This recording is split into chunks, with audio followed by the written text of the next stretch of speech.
Welcome to episode 2 of ADlibnD. Now, the story so far is that we have 3 adventurers who have only been together for a short while. They were Alarak the Distant, Wabani, and Dimble.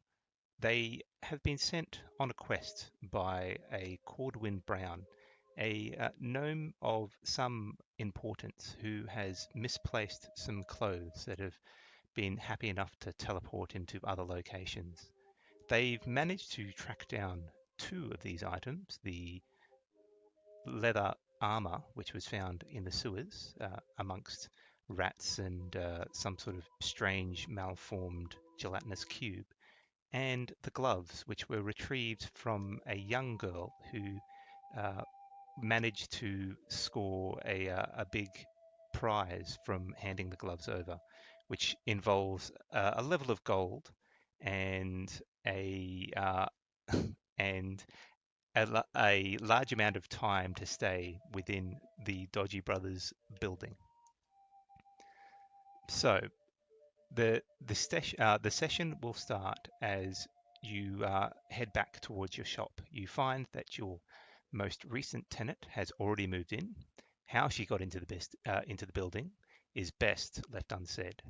She has found a disused room on the first floor and has begun to clean it out, leaving a pile of rubbish just outside the back door. Alarak, there was that voice in my head again. I don't Which one? think these clothes. There was a voice in my head. It said, "Happy teleporting clothes." These gloves do not look happy. They look very sad. Now, which voice was this in your head? Because this I has don't come up know. a few times. Yes, it happens once in a while. It seems to be very commanding, telling me things. Yeah, we might want to find someone to look into that because I'm now more worried about that than the clothes. To Well, be honest, I think this should be our new quest. I'm just happy that Dimble paid her 25 gold. Can you believe? I know, he got so ripped off. I'm not sure he's really fit for this. Hey. That was crazy. Dimble looks around and goes, "Hey, oh, I heard that." His Listen. voice has changed too. Oh. But to be fair, that's happened at least 7 times in the last couple of hours. Yeah, that is right. He does change it very often. But I'm whispering, how did he hear? He's got very good ears. Dimble is with you at the moment. He's travelled with you. Yeah, but we're talking like 3 feet up from the ground from where he is. We're whispering. Are you now? Okay. And he's in front because he likes to walk in front. Dimble, stop listening. We're talking about you. He looks at you with a mean look and just storms into the building. Well, as long as it's his 25 gold. I mean, if he's going to give her like 25 gold, we probably should have asked that. What was his name? The other gnome. We should have said, expenses. Yeah, I mean, we are supposed to be grifters. We probably should have tried to get as much money as possible out of him as we could. Yeah, that was not very intelligent of us. I blame Dimble. Yeah, okay. I mean, he was doing most of the talking. That's right. I mean, they were both gnomes, so clearly not cut out for this. Yeah, of course. All right, I guess we better check up on them. We're heading. Well, I'm still a little bit concerned that there's going to be a little girl in our building. That was a terrible deal. I mean, I don't want to say, but I mean, maybe if she does do the cleaning, it's maybe not so bad. Yeah, it's not like we have to, teach her or anything. That's a good point. As you guys are discussing this in the front room, you hear a bit of an argument between Dimble and Luci. It seems to be something along the lines of paying for her accommodation, and she should be doing her own fair share of work. And her response to Dimble is along the lines of, "Look, I'm as tall as you, and we made this deal where I just get free accommodation. There's no other things attached to it." Look, Alarak, if we're really quiet, I think this situation will correct itself. Yeah, I'm happy to let this one play out. I've got the gloves. Have a drink or something? Yeah. Yeah, that's not a bad idea. You know that place just down the road? Yeah? Yeah, I think we go back to that one. Not the fancy one. No, not the fancy. Well, the one from 2 days ago that Dimble, had that issue. Let's not go there again. Right. So we'll just go. We'll go to the normal one. Okay. We'll let that sort itself out. Yeah. I mean, he can argue with her all she wants. Let's listen just a little bit more to see what words are going to be said. But I'm not going in there. It sort of quietened down fairly quickly, and you hear a door slam on the first floor, where you suspect Luci has gone back into her room. Yep, I don't want to deal with that at all. That sounds like emotions I do not need to deal with. She seems to be like 7 going on 15. They all are. Do they have like little females where you're from, Alarak? No, we spread out of the ground. Ooh. Are they all like you? I mean, you look like a male. I mean, I've never really... And this is the first time I've asked you, but I mean, you're male, right? I mean, Alarak is wearing basically nothing. It's fairly obvious. Oh. Okay. Right. Back up north, there's these frogs, and we have this word, hermaphrodite. I don't know. Maybe. You're different. No, I do have a girl back home. You got a girl back home. Ooh. Yeah. Are they like human girls? Like, anatomically speaking? Well, she's orc, like me. She's beautiful. She's the strongest one in the entire tribe. And do you have a tail? That should have been an out-of-character question. No, he does not have a tail. He does not have a tail. There you go. Nor wings, right? Now it's canon. Just the horn. Why would he have wings? Your girlfriend, so like she's got horns too? Antlers? Orcs don't have antlers. Oh, well, I don't know. You're the first I've ever met. I think he's starting to look a bit uncomfortable there with this interrogation. As you guys are walking down the road away from your building, you notice a familiar cart heading down the road. It is a food cart run by quite a well-known person in the city named Shifty-Eyed Pete. He sells food that, like his meat pies are famous and they taste fantastic. He does also sell other things, possibly some drink if you're after that. Another trustworthy individual in this town, Shifty Pete. We know we can trust him because of his name. Of course. Absolutely, I know that. I mean, I've had one of his meat pies. It was delicious. It was the best rat I've ever had. It was. And, I mean, after we did that little thing for him, I mean, we've got that discount, so... I remember that, yeah. Yeah, it was a good bit of work. What he doesn't know doesn't hurt him, right? But, discount. I know, I just feel bad that it wasn't real rat. Oh, well, get some meat pies. You and rats. No, I'm not eating rats. Hey, Shifty! Hey, how you doing? As you walk up to him, Shifty-Eyed Pete, his age is indeterminable due to how dirty his attire and face tend to be. He has a heavy mop of black hair which falls haphazardly down his face, and it tends to be matted and dirty from years of what he calls open living. Exactly where I want to get my food from. He looks and goes, we're Barney, right? Yeah? How could you forget, Shifty? We helped you out. Well, listen, mate, I've got lots of customers, and you've only bought a couple of pies from me. Is that what you're after again? No, I was curious about your secret ingredient. Well, Alarak, you remember Alarak? I do. And he sort of holds out his hand, hoping that you'll shake it. It's I'll give it a dirty, vigorous shake. Okay. You give it a vigorous shake. He sort of bounces around a little bit, and there's a greasy smear on your hand after you let go. Well met, Alarak. Alarak tells me that your secret ingredient is rat. I don't believe him. Listen, I never pass on my secret ingredient to anyone. Otherwise, I'd lose business. Now, you guys, Told you. Would you like to buy these pies, or do I have to keep on looking?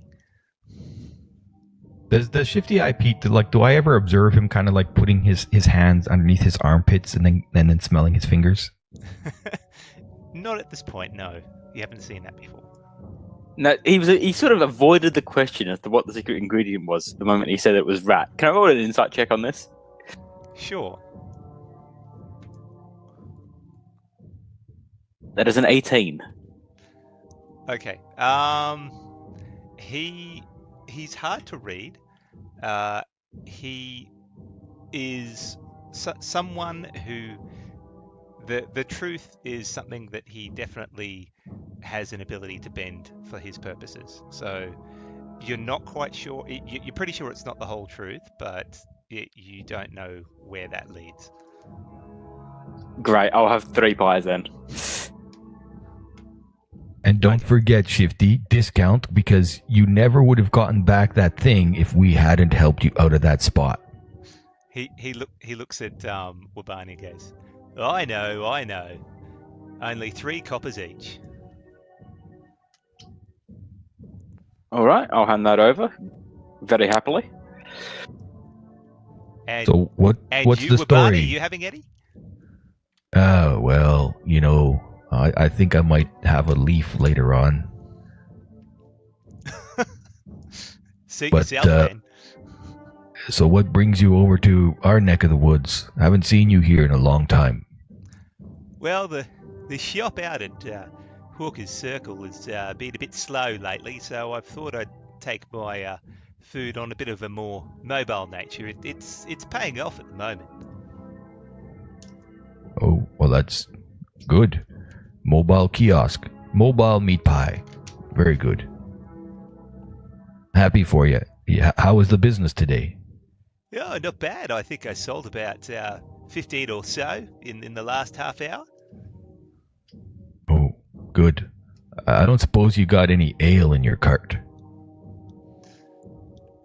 He looks at you with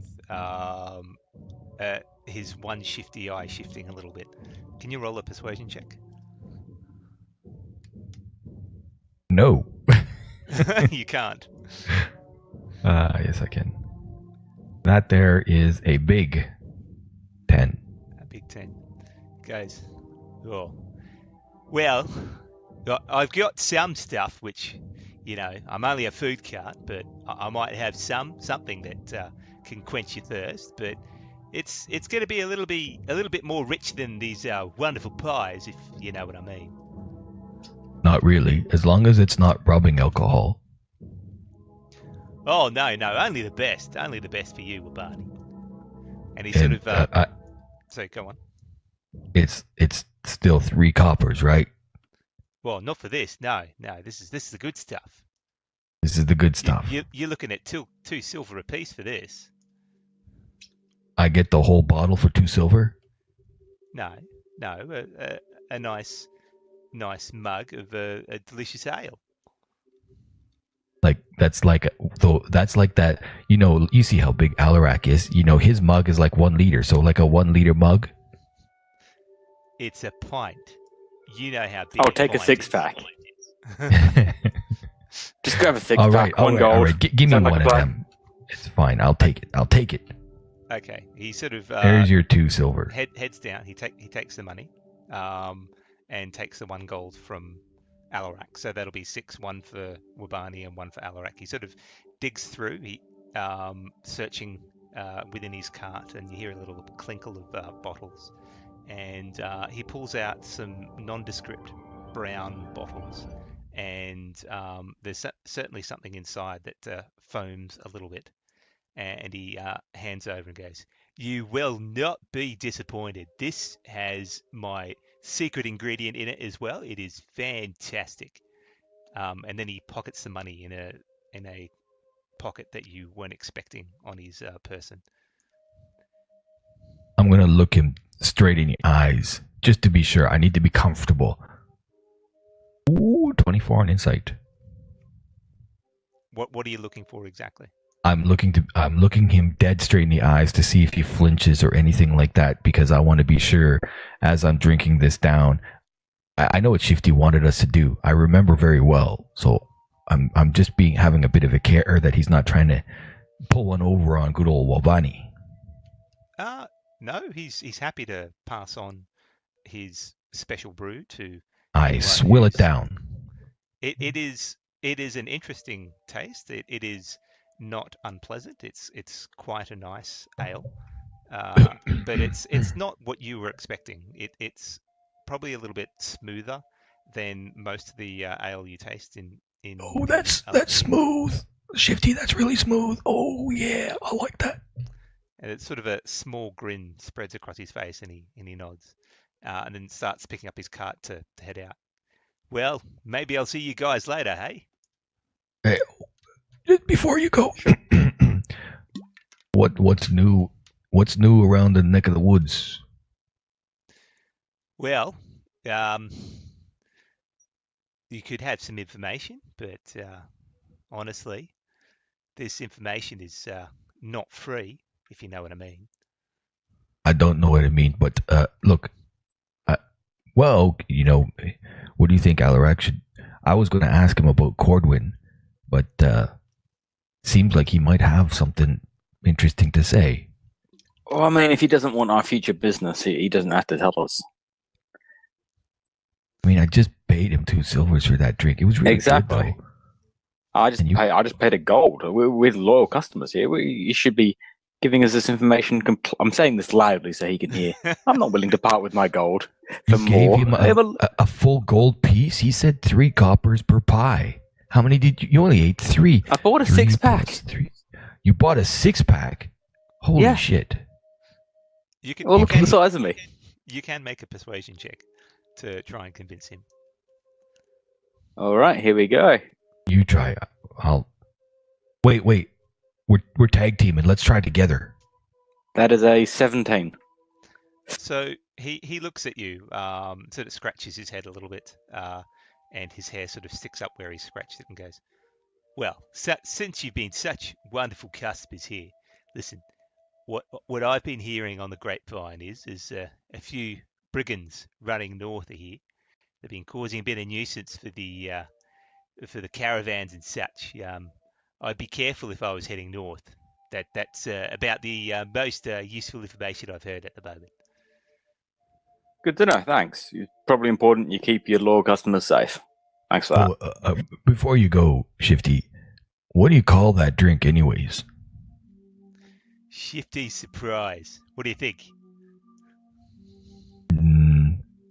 I'm regretting buying the 6-pack. I don't know. Maybe Pete's Eyes or something like that is Shifty surprise. Yeah, I don't know. I don't like it either. Well, I'll keep thinking about it. Maybe I'll find something a bit better, and I'll let you know. Hey.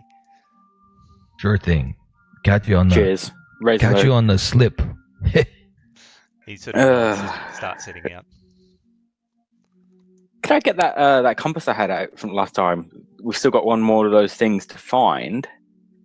Yes. It was north we're heading, isn't it? The compass is now pointing towards. It is, yeah. It's definitely pointing north at the moment. Oh, that's a coincidence. You know what? Wait. Just a sec, Alarak. I look up to the sky and I'm like, is this you, Donaru? Not expecting an answer. I don't know. It could be. You can make a religion check if you'd like. That is another 10. Double tens. Okay, so you spend a bit of time thinking and trying to make a connection with your god, but all you get back in return is a bit of a breeze brushing past you at that moment. Whether it's from her or not, you can't quite say. Same old Alarak. I don't know why I keep believing. I try, though. I try. That was smooth stuff, though. I'm surprised he had a six-pack. That's almost kind of regretting now. See, I'm regretting buying it. The way he was insisting that it's got a special ingredient in it, and I'm fairly sure it's rat. Oh, God, I didn't even think of that, but it was really smooth. An interesting flavor.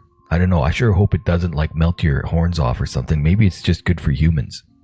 Now that it's sat in your system a little bit, it's giving you a nice buzz, and the aftertaste.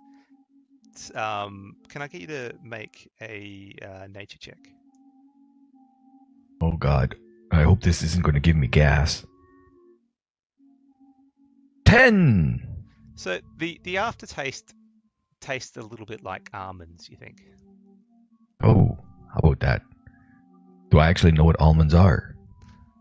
Well, let's say you do. Okay. How about that? It's got a nutty aftertaste. Maybe a little bit of an oak flavor too. Can't quite pin it. I think it would be good with fish. Well, I'm going to leave you as the test case. If you're still alive tomorrow, I'll drink the six-pack. Of course, that sounds like a smart thing, and I'll make sure that if your horns melt off, to tell you right away. Great. Now, should we go back to, now that we've got what we're after, should we go back to the place, or should we just head north and get this thing done? Ooh. Get these other clothes? Well, maybe we should go back and see if Luci and Dimble haven't killed each other already. We could just let them deathmatch it and just, let the one who wins into the group. Well, then, you want to put down some odds on it? Yeah, I've got a six-pack on the girl. Well, I was going to bet on the girl too. I mean, she's lippy and tough, I think. And I wasn't too impressed with Dimble. He was running away from that dodecahedron. Wasn't great. I'm heading back. And it was sad that he died there. I did heal him the one time, didn't I? Yeah, you did. It was a lot of resources to bring that guy back. But sadly, though, we didn't get him to use him again for another safe. He did open that first one. That is true. We do need someone who can do that. I mean, we've usually been pretty good with our tongue, convincing people to part ways with their cash, but it'd be nice, to get a bigger score. This peanut stuff. I mean, that you remember that chest that Cordwin had there? Yeah. The good gold. The big Geisha jewels. Gold. Stuff. That's the life. He had that other thing too that you wanted, that nibble thing. As you get close to back to your building, you hear that it is quiet inside. Whatever was going on before is no longer going on. Do you smell any blood? Can I do it? Just a waft of the air, see if I can smell the recent scent of violence. Sure. Roll a perception check.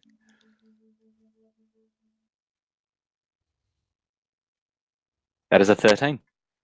So you spend a minute or so to test the air, and apart from the general level of open sewerage at some points in this poor neighbourhood, you don't smell anything else that would lead you to believe there's been violence.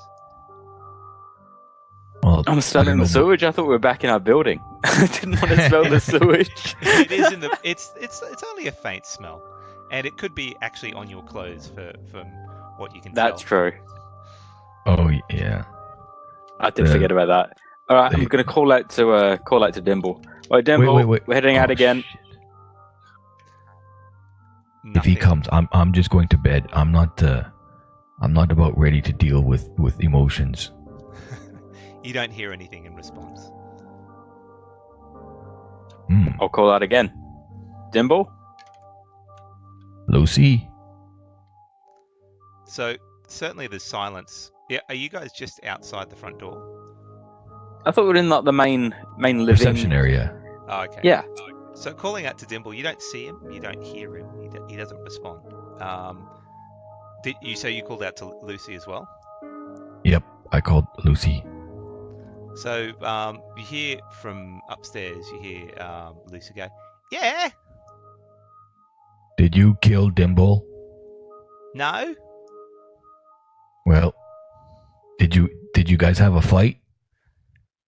Well, I wouldn't call it much of a fight. He sort of calmed down a bit, and then this strange human man knocked on the door, was asking for Dimble. Oh? Was it a potential client? I don't know. He was pretty creepy. Oh? Did he look like an old wizard or alchemist? No. More like a rogue, a thief. He said, "Oh, what was it again?" He said, I think it's just the Byron or the Siren. Yeah, it was the Siren. Siren was looking for Dimble, and Dimble sort of his face fell when he heard that. Oh, so you were there? Oh yeah, I was having a look through the window. Oh, well, I thought perhaps maybe you were close enough to try to see what was in the pockets of the fella. Oh, no. He was in a hooded cloak. It was hard to see anything from him. And he was saying the Siren was looking for Dimble. Yeah. Are we familiar with this chap being grifters in this city? Yeah. Have we picked up on the name? You can make an intelligence check or a history check. Both of you can. Oh, wow. 20 for me. And an 18 from me. Okay, so it is a relatively well-known name, but in the lower circles. The Siren is the leader of the Thieves Guild, the Hooded Flame.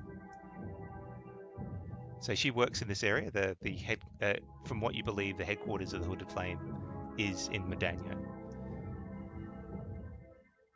Well, that can only be good news for Dimble. Oh, you've heard of them then, eh? Oh, well, I think we've both heard of that Siren before. It has to be the one we're thinking of. You know she's a pretty nasty woman and tends to not like being crossed or such. It's a person you want to stay away from unless you really have to talk to her. Yeah. Do you want to let Dimble just sort that one out himself for a while? Maybe go after him later if he's okay? If he's not. I know that I'm still kind of new to the things that I can do. I am not in a position where I want to cross someone who's going to basically make me eat my shoes. That's if you're lucky. Yes, if I'm lucky. So, right. I think that it was a good thing that we went and had some pie. Yeah, that's probably the best decision we've made all day. You're lucky, Luci.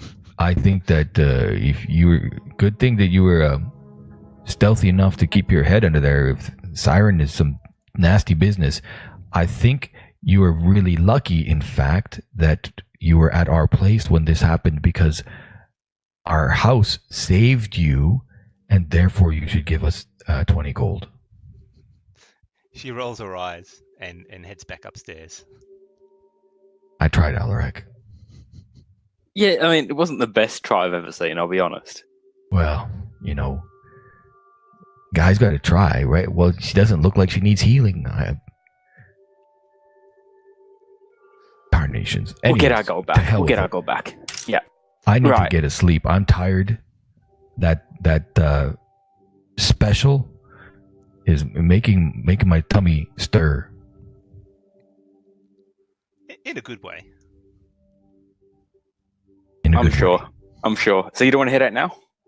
It is It's almost just dark, beyond dude. dusk. It's almost beyond dusk now, so the light is definitely faded. You know, I don't know where you come. I mean, is that what you guys do back in your homeland? You guys go out at nighttime and have a big brouhaha? It's the best time to have a brouhaha. Because you've been here for 4 years. You know we don't do that. Yeah. Well, suckers don't. It's the best time to go out and have a brouhaha. If you want to have a brouhaha, you want to do it at night. They can't see.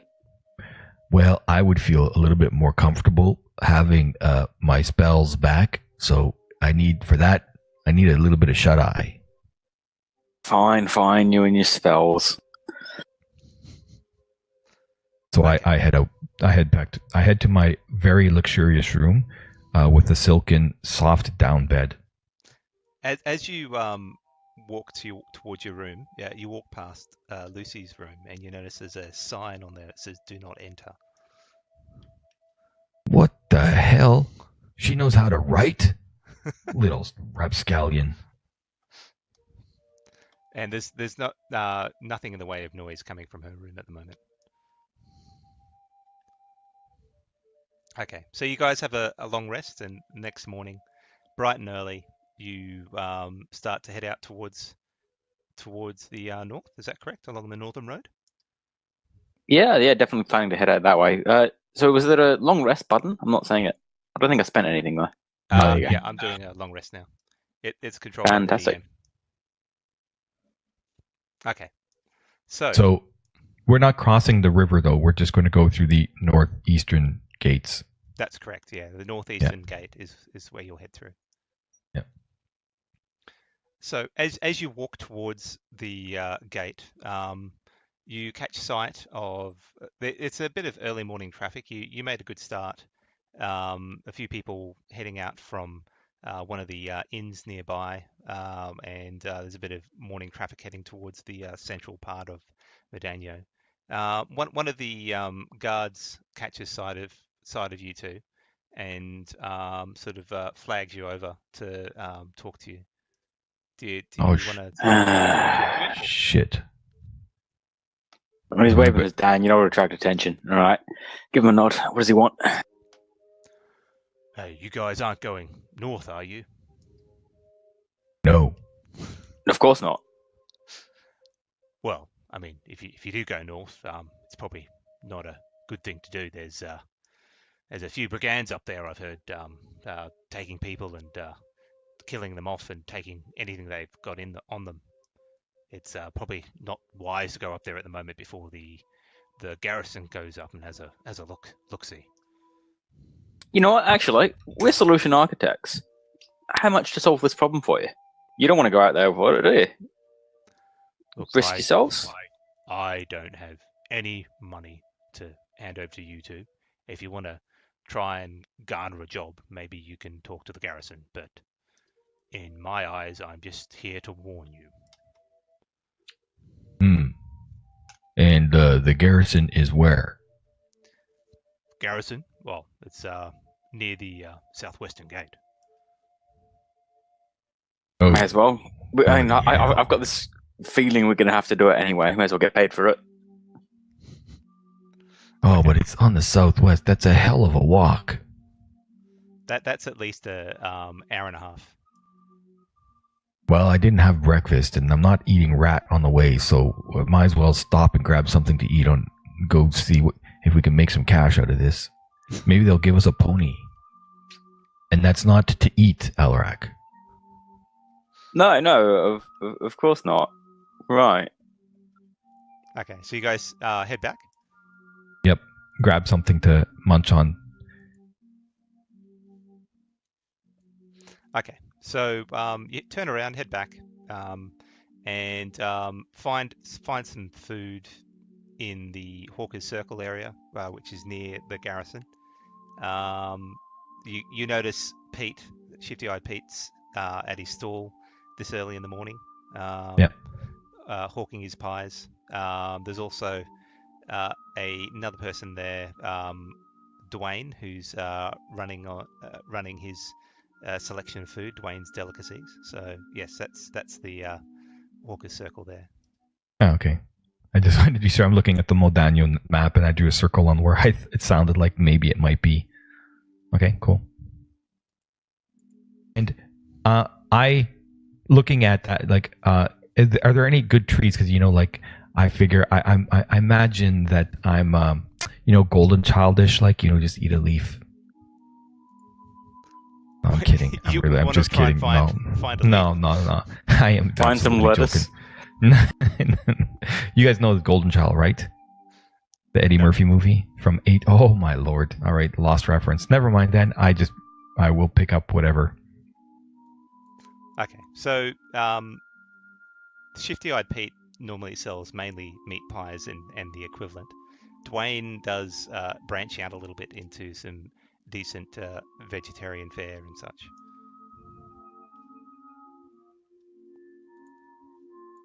Yeah, I'll just pick up. Having come to Hawker Circle a few times, I know that there's meals that are like coppers. I'm only going to choose whatever coppers, cheap. Okay, so you pick up a couple of nice meal from Dwayne. It's a couple of copper. Okay. It has a undescribable piece of meat, but it's very fragrant and smells of 5 spice and a few stewed vegetables, things like cabbage and possibly zucchini. Not sure if that is as good as Shifty Eyes Pete's pies, but yeah. It's good enough. Yep.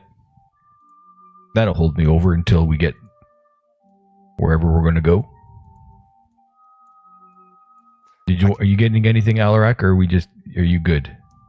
I've got the 6-pack still. I'm good. Okay. So we head to the garrison then. Okay. So you head towards the garrison. And the garrison, it's a little bit further on from Hawker's Circle. You head towards the southwestern gate, and then you take a left that leads you past some houses and then into a small walled-off section, which is the garrison plus the prison. There is a main meeting hall up ahead, which you have a feeling is where most visitors would go to discuss things. So, Alarak, should we walk in brazenly or, kind of hunched over? What do you think? What do you think? How do you read this situation? Well, we're trying to get hired to take out bandits. We're not tough. Brazen then, right? Yeah. Like cock full of ourselves. But more not like we're trying to put on an act of being brazen. Just we're confident. We can do this. I can do that. Great. So I square my shoulders, pull the hood of my cloak down and walk in there, straight up to the main meeting hall. Okay. So there's quite a bit of a buzz going on in the meeting hall. There's a few Dragonborn and humans. The garrison mainly has Dragonborn. There's a couple of the next percentage up would be humans, so it's about 60% Dragonborn, 20% humans, and the rest is the other races. So you see what can best be described as some sort of information desk. There's a jade Dragonborn sitting there, looking a little bit distracted, working through paperwork at the moment. Okay, Arak, you go up there and you tell her what we're going to do. I'm sure they've never seen one like you. It'll be worth it. Alrighty, if there's a little bell, definitely give that a ding. As you get closer, the dragonborn looks up at you and goes, "Yes." Yeah, we heard you got some bandit problems. Oh, don't remind me. We've got bandits in the north. We've got bandits to the south. It's a headache keeping people down at the moment. And your names are? Well, I'm Alarak. This is Wabani, but who we are, we're the people that can help you with this problem. We can get rid of your headache for you. Well, the northern headache. How much to just make your headache go away? Really? You want to get rid of the headache to the north? And how exactly are you two going to be doing that? Well, I've got this big pointy stick. It's better than their pointy sticks. Mm-hmm. And that shy one behind you? What does he do? What I carry with me the wrath of the storm. That's what I do. She looks unimpressed. That was really good. What's wrong with you? Come on, you could give me some acknowledgement. We're good. Just say, just nod. Right. Well, here's what you can do. If you get a scalp, I'll pay you 5 silver per scalp. Wait, what? You want us to cut off their hair? Like barbers? You have to show that you actually did the job. What if I just bring their ID? Like their driver's license? Driver's license? What is he on about? Has he had one too many hits to the head? It's the where he come from? identification papers. Yeah, you needed one. Up north, we call it driver's license. It just means your ID. Isn't that good enough? I mean, cutting off their hair. I suspect they're not going to be carrying papers with them. They're brigands. What about fingernail clippings? Listen, if you're not interested, then I'll see you out. No, hold on. I mean, if we got rid of all of them, and then there were no reports of any more problems up north, we'd expect, that recognition that it was us. But we'll do it and if we get rid of them all, gold each. If you bring scalps, that's 5 silver apiece. That is all I'm going to offer you. Take it or leave it. So wait, you're just to be clear, 5 silver for 1 life. Their lives are worth 5 silver. What if we bring them in manacled? Do you have manacles? No, but I mean, we're very persuasive. Don't you think? I mean, we haven't managed to get her above 5 silver so far, so. If you bring work with some me here. information on where they may be, then I will consider it and possibly pay you a bonus. But it depends on the information. Sounds like a plan. 5 silver and more because we've got excellent information. What about if we have any expenses? Would you cover the expenses? That's it. I am sick and tired of listening to this gentleman. You may head out now, please. What's your name, by the way? No. She's a god. Okay. My name is Thelma. Thelma Ironclaw. I will be here most definitely when you return. Thanks, Thelma. Yeah, we'll be back. Yeah, heading out. Okay. She was really difficult to deal with, Alarak. I know. It's ridiculous. No respect. No respect. It's almost like you have this effect on people. 5 silver for a life? That's really cheap. I know. I don't even want to kill them now. I mean, I get paid better to heal than to kill. This seems really wrong. It does. It does. Well, let's bring information then. Yeah, that's probably the better way. We'll start heading north. I'm Okay. heading back towards those gates. So you head back north, and as you're walking past the gates again, that same guard sort of flags you over. Hello, we're coming back. Thelma has given us an official writ. Oh, really? Oh, interesting. Right, well, yes, Thelma is the person to talk to, definitely. Listen, I just wanted to let you know that I tried to talk to this young nobleman, very brightly coloured clothes, not about 5 minutes ago, that he shouldn't be heading north, but off he went, and heedless, he just turned and ran off. So if you see him, hopefully he's still alive, and maybe you can convince him. Oh, of course, for sure. We were so going to save that silly turd. Wow, what an idiot. Why didn't he listen to you? You said he was dressed richly? Well, yes, those nobles seem to wear ridiculous clothes. Right, let's go save this noble. Of course, ridiculous clothes. Totally agree with that. How silly of him. Okay. What did he look like, by the way? Just ridiculous clothes. It was a male, right? Yes, he certainly Human? seemed tall enough to be a male. It was hard to say. He looked humanoid. He was moving rather quickly. Wow. Okay. On foot, you said. Yes. A fool. Did even About half an hour ago? Oh, I was about 10 minutes ago or so. Oh, easy. Let's go get him. Yeah. Okay. So as you work your way north towards your next destination, following the stone as your guide, you can see probably about 5 or 6 miles out from the city, some sort of fray going on.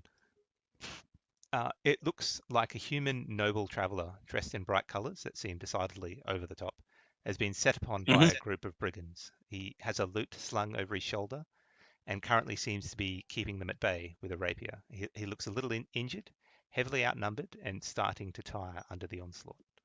You said this was 5 to 6 kilometers away? Miles. Miles. This is like over the horizon. It is. It's not too far away. But basically, the forest comes up very close to the northern edge of Modaño. So, you suspect that they haven't really been doing a good job of keeping the brigands back in the northern part of Modaño. Okay, so 6 kilometers, 6 miles. Let's go on a half-hour run to save this guy. All right, let's save that poor bastard. I'm sure that loot is at least 20 gold. Okay, just hold on a second.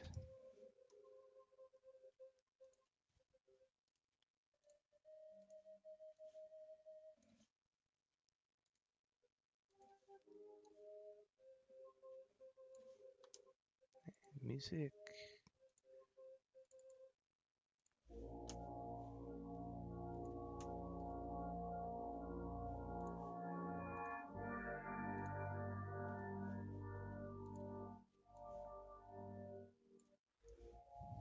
Okay, so you guys are coming in from the left. Sure.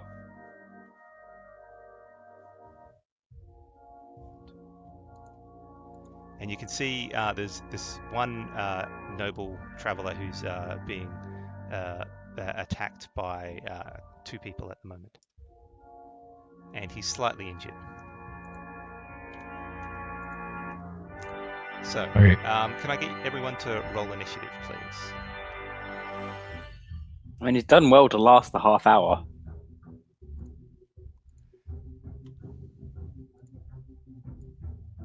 Oh boy, that's a 3.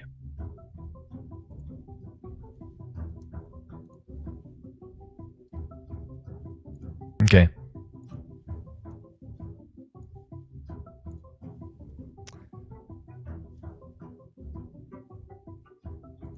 Okay, so the first brigand moves up next to this character. They haven't noticed you at the moment. He moves up and attempts to slash down against him using a rusty-looking scimitar. And manages to catch him on the side. And he staggers back under the strike. And I would also like to introduce our newest character to ADlibnD, Namtar. He will be playing the character Jace Nalio. Or would you like to pronounce it a different way? Nylo? Jace Nylo. Jace Nylo. Okay. So you are surrounded here by two brigands that are attacking you with scimitars at the moment. Okay, so Jace turns to one of them and he'll mutter some arcane words and gesture at him. He's casting Tasha's hideous laughter.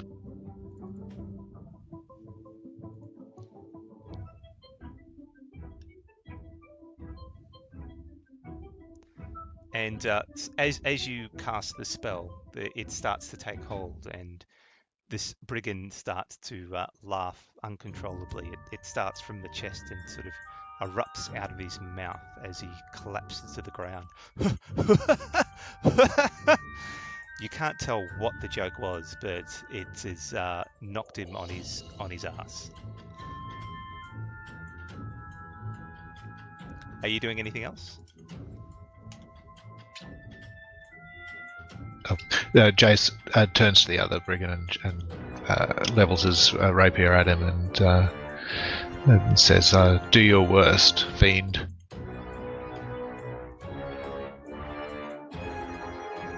Okay, Wabani, you're up.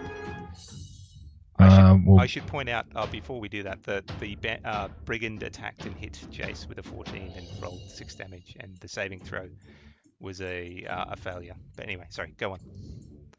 Wobani, are you going to lock the tokens? That's a good point. Done. Okay, so Wobani is going to actually dash up as far as... Wait. Don't dash me just yet. What's my distance? Should be 30. Yep. So Wobani is going to, as an action, he's going to dash close and say, Alarak, I'm going to see if I can... I'm going to put a cloud around them all. But first, because I did that as a bonus action, I will send a healing word at the fellow. Okay. Wait. Is he within distance? No, I cannot. He's too far. Yeah, just too far at the moment. Yep. So I just dash up there. That's all I can do. Okay. The brigand on the floor is laughing his head off, but it's a saving throw at the end of his turn, correct, Jace? Correct. Okay. It's wisdom, right.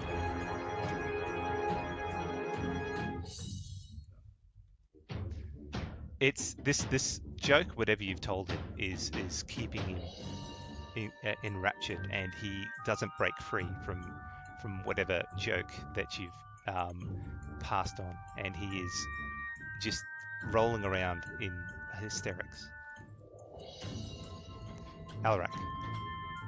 Right. So this bit, it's just grass, isn't it? It's not actually difficult terrain running straight to him, is it? Or is it There's kind no of difficult bushes terrain, and... no. Okay. Apart from going through the trees, that would be difficult. Gotcha. I'm just going to run up as close as I can. That would be 60 feet there. And yell out to the guy. Yeah, we can save you 10 gold.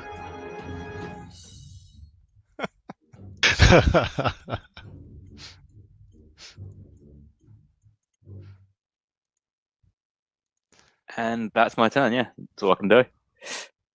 Okay, so the first brigand looks down at the guy lying on the ground and goes, Gerald, you fool, get up!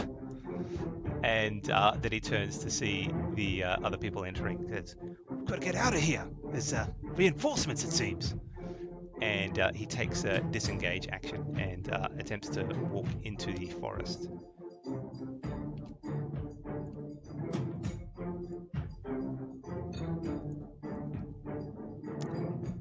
You're up, Jace.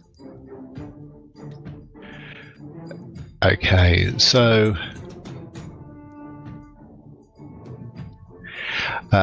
Jace turns to the fleeing brigand and he mutters a discordant melody, and he's going to try to hit him with dissonant whispers. Okay.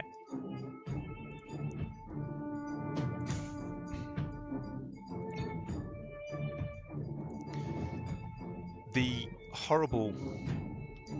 So he fails his saving throw and deals 7 damage to the poor fellow. The horrible wailing noise makes him wail, or it makes him scream. He holds his hands up to his ears and he screams in horror. "Oh, what is this?" Does he have to run away as well? He does. He has to run away further with his reaction. Yep. And Okay. just so you know, you put it on both of them, eh? Oh, I didn't mean to do that.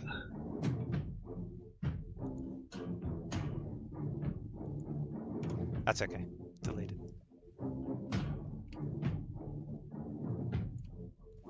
So he runs further into the woods. Okay. Does he not get... Okay. Does he not get what? Sorry? I was going to say difficult terrain. Ah, right. Yes. Wobani slows down from his dash, moves up close, and says, 10 gold, 10 gold! And at the same time, I will throw...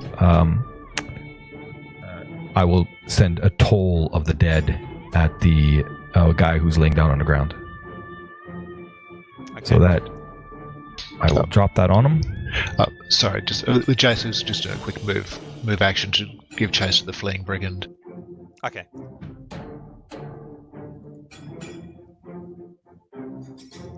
So the tone hits the laughing person on the ground, and he stops laughing as the searing pain with the spell rushes over him. And then I follow up by saying, "Hey, nobles, stick around. You owe us 10 gold." Okay, so the guy who has been laughing looks around and sees Wobani there, and he gets up and drops his scimitar to the ground and pulls out his light crossbow and takes a shot at you. Oh, damn. So the bolt flies, and he staggers under the pain, and it just flies over your head, skittering into the bush nearby. And then he, as he does that, he takes a few steps back to try and get some range on him.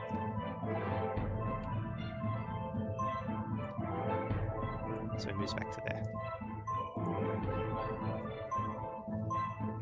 Alarak. I'm starting to think the distant thing was a mistake. I'm gonna run up my whole 60 feet again and just shake my spear at the Mangalaway. Get back here.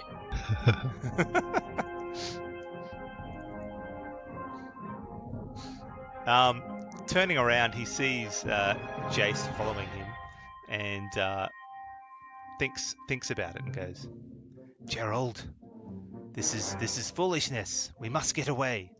And he sort of tries to skirt around the bushes.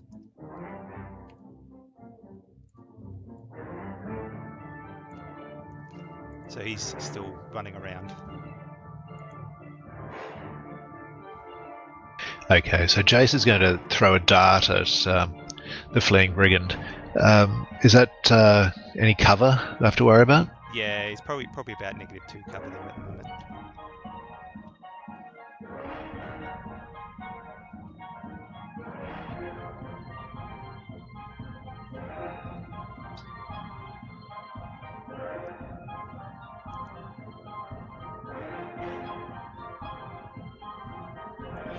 the bolt flies true and catches him in the dart flies through and catches him in the chest. He staggers, looking on his last legs. That was a 18 to hit and 5 damage. Then he looks at you and turns around and is contemplating his options.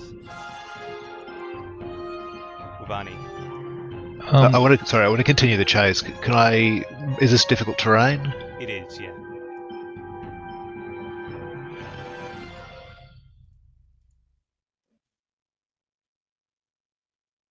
Wabani, you're up.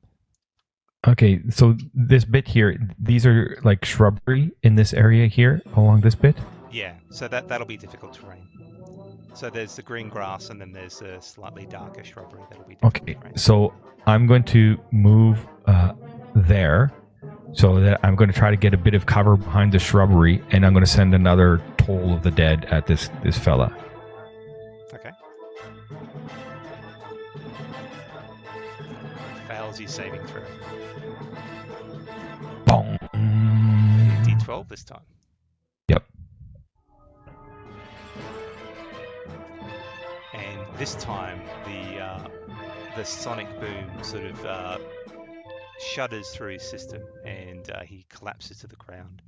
Blood sort of oozing out of his mouth and nose. Shoot an arrow at me, will ya? Maybe your life really is only worth 5 silvers. Alarak. Alright, yeah, let's get down towards this guy down the bottom there, and I'll chuck... Trying to melee them isn't working. I'm going to throw a hand axe at this guy into the woods. Okay, so that'll be -2. Are you moving up? Uh-huh. Yeah, I'll move up to him so I can get in range. I'll do your movement first. Mm-hmm.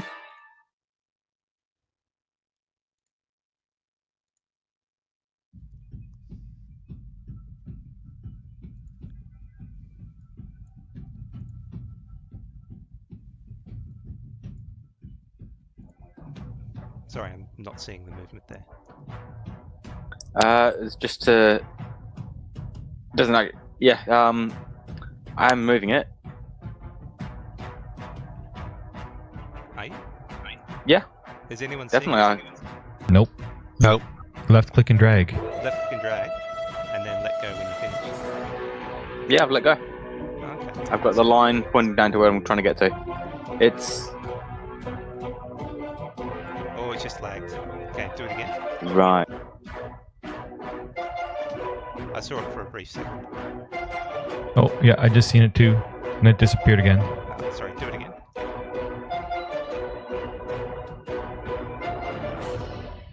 I think it looked like he was going there. I'll just put you down there. That's basically where you're going for, right? Yeah. And apparently I'm still out of range, so it's a disadvantage. Yeah, you're slightly out of range, so it'll be a disadvantage, and -2 due to him being in cover. Mm-hmm. Again, it's lagging out on selecting him in the tracker, so I'll just roll. Probably won't hit anyway. Okay.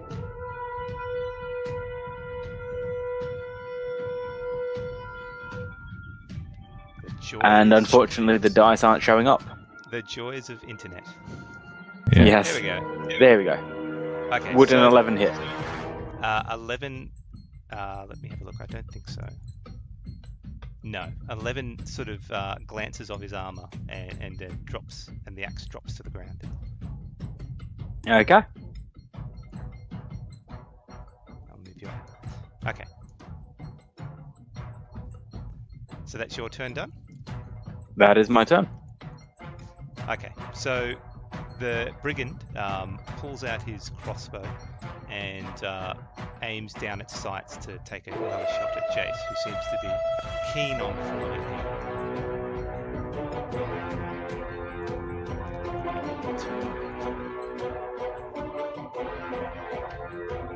So the bolt flies off and just gets stuck in a tree nearby, and then he starts to swear and keeps moving away.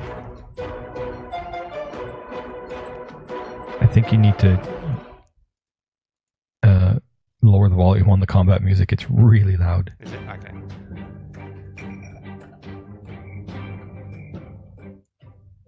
Okay, Much so better. Jace is going to continue giving chase and throw another dart at him.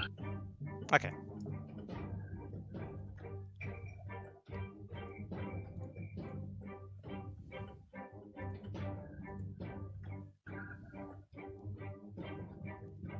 That's a 21 to hit. That'll be a hit.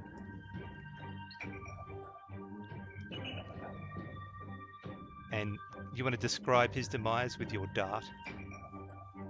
So the as the brigand is they're swearing and cursing, the Jace flicks a short metal dart, which catches him right in the throat, and his curses turn to gurgles as blood starts to bubble out of his mouth. And with that, the combat is over. Okay. You're welcome. That'll be 10 gold. Uh, I'll walk up to this other one here that's dead, brigand number 1, looking down at him, and I'll just stand there for a bit. Jace walks over to brigand number 2 and starts searching the body while looking up at these two newcomers and says, "Hell and well met. What brings you two out here on this dangerous road?" Saving you, apparently. Saving me? I left one in fits of giggling, and this one lies dead at my feet. If you, although if you had, if it was your intention to render assistance, I do thank you for that. And I'm fairly sure we had a verbal agreement. Ah, my friend. If you wish, you may keep what you can find on that other fellow over there.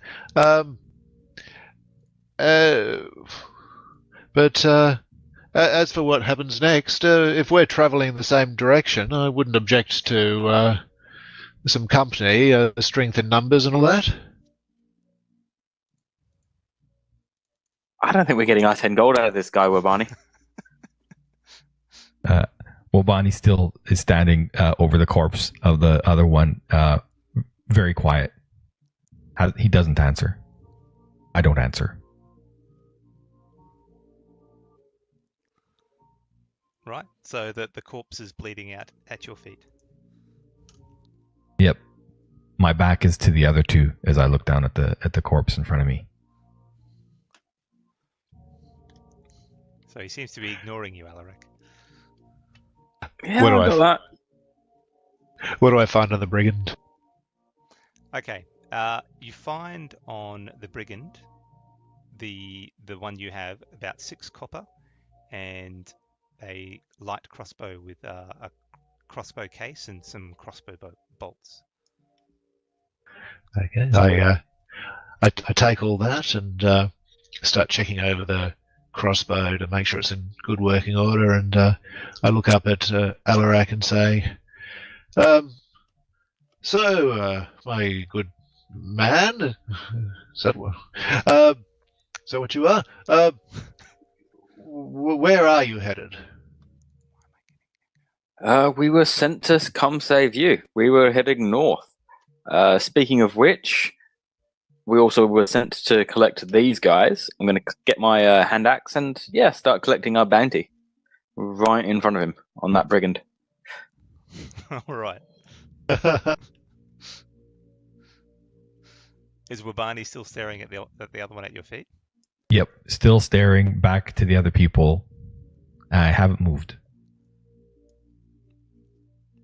Are you planning on doing any sort of investigation check, or? Nope, not yet. Okay.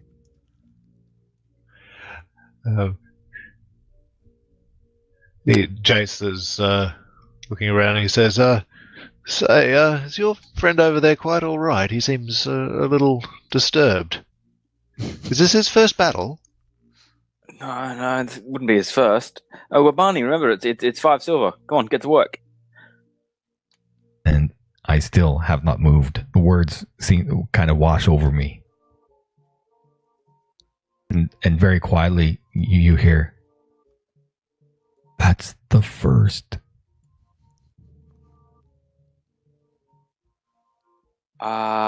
Actually, you know what? Might have been his first humans. Yeah. Ah, yes. Well, and he Jace grabs a flask from his belt and tosses it to Wabani to land on the ground next to him. Says, "Have a belt of that. You'll feel better soon enough. First one's always the hardest." I usually heal them. Should I try to heal him? I've never really. I've seen dead before, but never by my hand. And I'll sort of just whisper up to Jace, "Look, you see what he's done for you? That was his first. I think that's worth 10 gold." You're a funny man, aren't you? Jace slaps him on the shoulder and says, "You're not getting your 10 gold, but come with me. Let's see if we can cheer your friend up." Say, you said you like to heal. I happen to have a few minor wounds. Would you like to take your mind off your troubles? And as you say that, I pick up the what was it, a wineskin or something that you threw? It was a flask. It's I got pick up the something flask, strong smelling inside it. and I start, I tilt my head back and I just start downing it as quickly as I can, and then of course some of it spills out because I'm doing it so quickly. Egg and cough at the ground. I'm just like, Whoa, that's whoa, dwarven. Fair effort. life. Oh, this is. I don't feel good, Alarak, and that's strong. I mean, this day had to come at some point. Now that you're old enough. I mean, I always thought that I would meet a girl before I killed somebody. I never thought I would kill somebody. I mean, I've lost count. It's easier. Gets easier. Don't worry about it. I mean, I cannot scalp this corpse. You will have to do it. I cannot watch. And Sure so thing. I turn away, not looking, and walk back this way. And as I walk past Jace,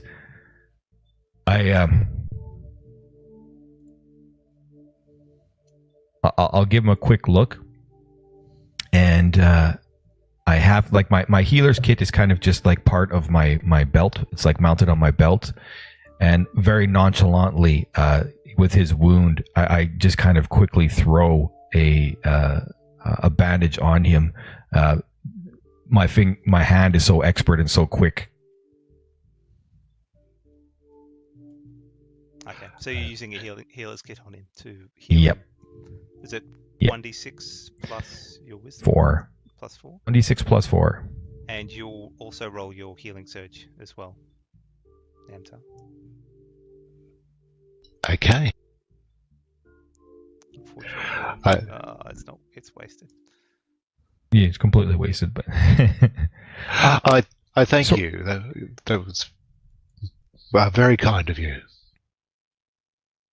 and I just it was reaction, and I was just like, I just kind of look at him, barely holding back. My eyes kind of they're at their edge, and I just kind of look at him, and I'm like, 10 gold, and then I look away.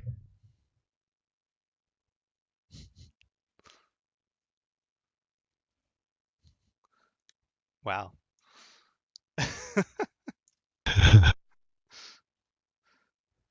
And does Jace have anything to say?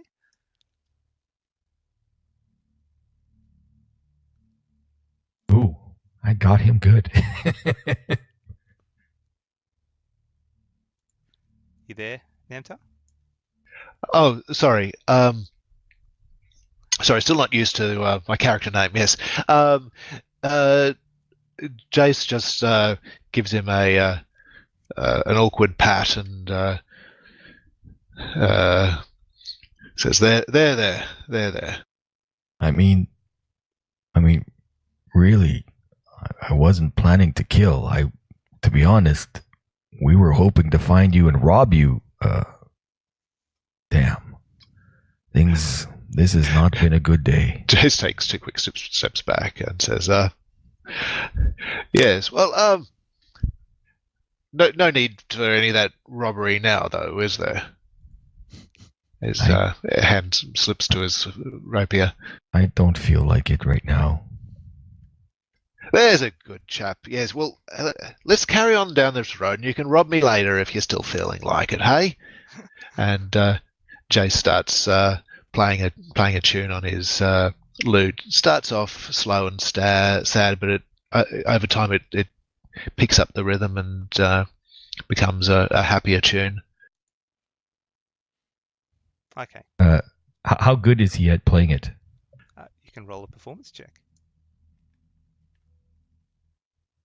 While that's happening, I guess I'm just quickly getting the scalp in the background. Okay. So his you're using the lute, correct? Yes, that's right. His lute playing, he picks up a common song that you recognise that's played quite a bit in the inns and taverns of Modaño, but to your keen eye, sometimes he seems to miss a note. The combat may have shaken him more than he's showing. That's not bad. That's actually pretty good. Seems a little off, but yeah, I think, just some quiet is probably what I need now.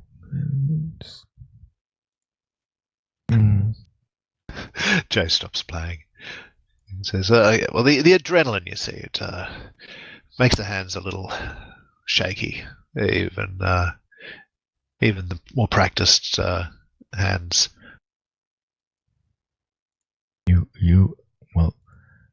You and Alarak, you did it so quickly, so well.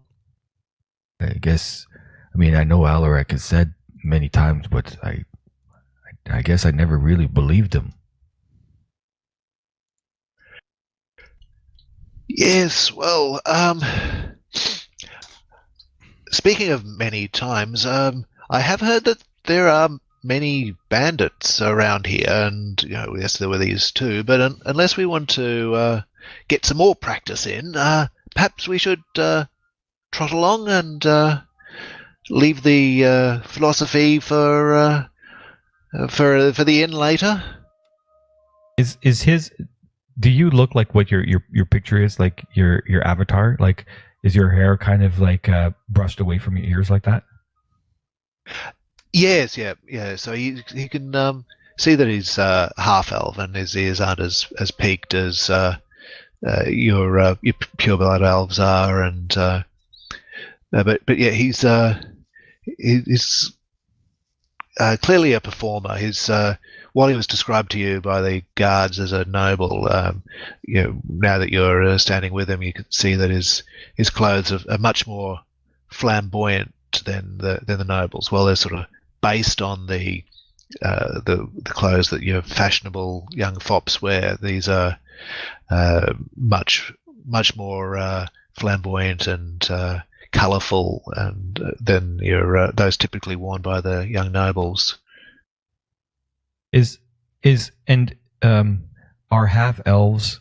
This is a out of character question, but are half elves very, very common?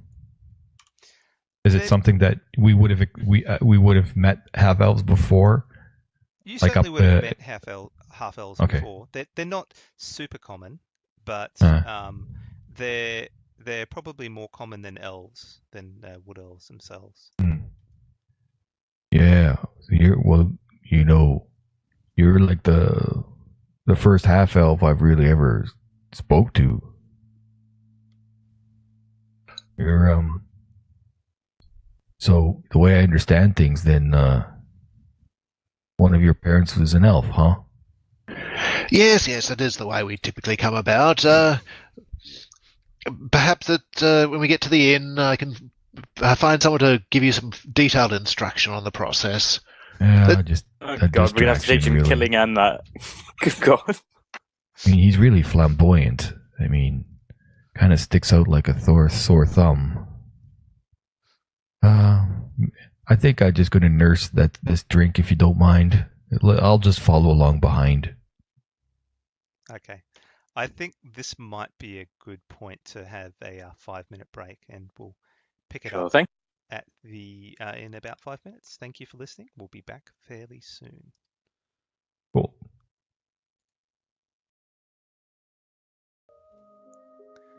Welcome back. Welcome back. The adventurers have headed north out of the city, and they've run into a new hire, possibly. Now, what's ahead of them? What will they find as they continue north? Speaking of continuing north, I'm guessing the compass is still pointing north. Otherwise, we'd be heading a different direction.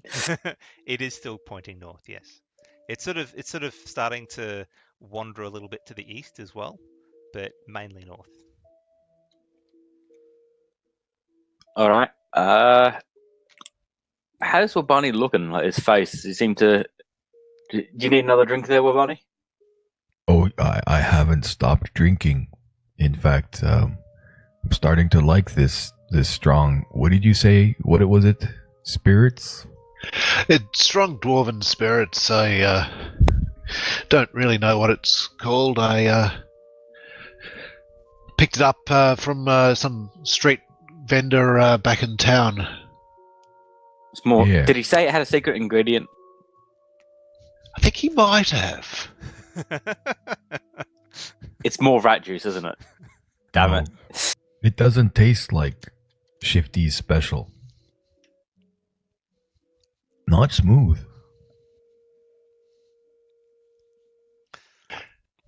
All the But best stuff have secret ingredients. I'm gonna be basically sucking on this for quite a bit. So if you need me to do a constitution or something like this to see if I get drunk, as you like.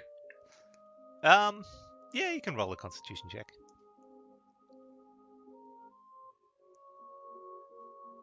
That there is a big ol' 15.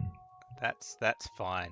You start feeling the buzz, but you're keeping a lid on it. Not so bad.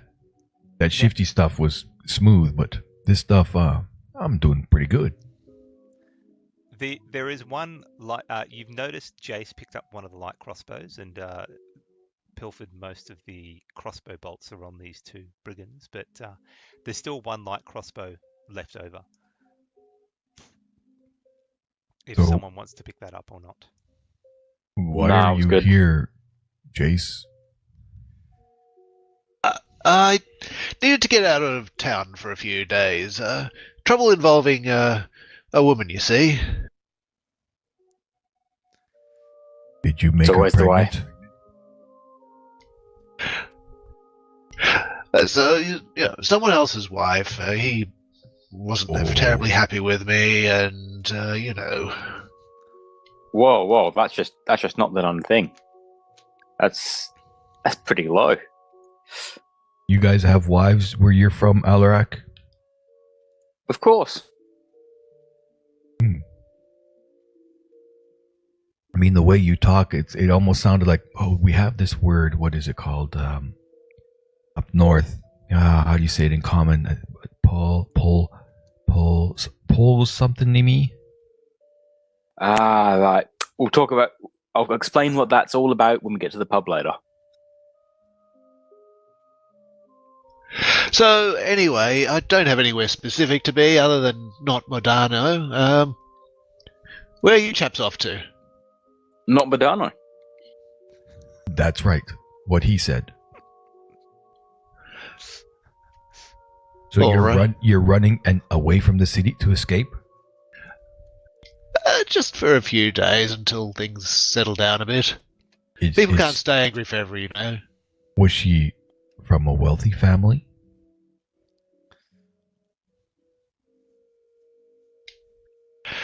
Jace takes a look at the two of you and sizes you up and says, "Okay, look, wasn't a woman. Tried to pull a con on a gem merchant back in town, and he got wise to it, and so I'm just clearing out until he forgets about me." Well, shit. Here I thought maybe if you had the keys, that could have been a step in the right direction. If you've got the law on you already, damn it, Halarek. I mean... No, he never said he had the law on him. Just this merchant. You don't have the law on you? Not as far as I know. In fact, I'm not even sure if he'd recognise me. I tend to disguise myself when I'm working a job, working a mark. So these clothes you wear now, this is your disguise? These are the clothes I like to wear when I'm free to be myself. You like it? I find the colours lively and pleasing. No, I don't like it. And I keep on with just bantering because I'm ignoring the corpse beside us. Can we go? I thought we were walking. I'm just carrying 2 scalps. Okay. Oh, okay. All right. Cool. If we're walking, then that's good. Then I just keep the banter going. Okay. So, as you progress, it's a fine day with nary a cloud in the sky, and you make good progress along the northern road. By about mid-morning, you reach a point on the main road where an old hunter's trail leads off into the woods, at the approximate location of where you believe the hat is supposed to be. The stone is pointing off in that direction quite easily. While the northern road was wide and clear of debris, the hunter's trail is heavily overgrown with small plants and weeds. You'll have to reduce your speed and move in single file to progress further. Look, Jace, there's something you need to know. We're looking for some... And here's the thing. If you are dealing with the things that it seems like you're dealing with, maybe you could help us out here. We're looking for some happy teleporting clothes. Well, that's something you don't hear every day. Yeah, I know. We're solution specialists. Well, very good. I'd be delighted to help you out on this endeavour for an equal share of the reward. I look at Alarak. He's good. He is good. Well, I was going to say he needs to prove himself, like to join the club. I mean, don't give out membership just like that. Damn, I mean, Luci already scammed us for a ton. Well, I didn't pay her, but damn. Look, here, you need to poke your finger and draw blood, and we need to pinky swear.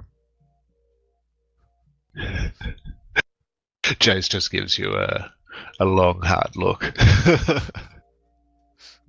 It's what we do in the North. It's well known. My good fellow, I'm from the South, and we do not spear our own fingers, and we do not, what did you say, pinky swear. Really? Look. Yeah, we don't have to if you don't want to, but we're happy to give you a share of the whole 6 gold we're being paid for this mission. That's right.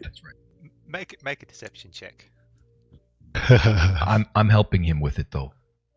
Okay, if you allow roll, that. you can roll with advantage, and you can roll a insight check if you want, Nanta. So I rolled a 13 on deception. And a 4 on insight for Jace. You seem certain that that's what they're going to get when they return this item back to their quest giver, for want of a better term.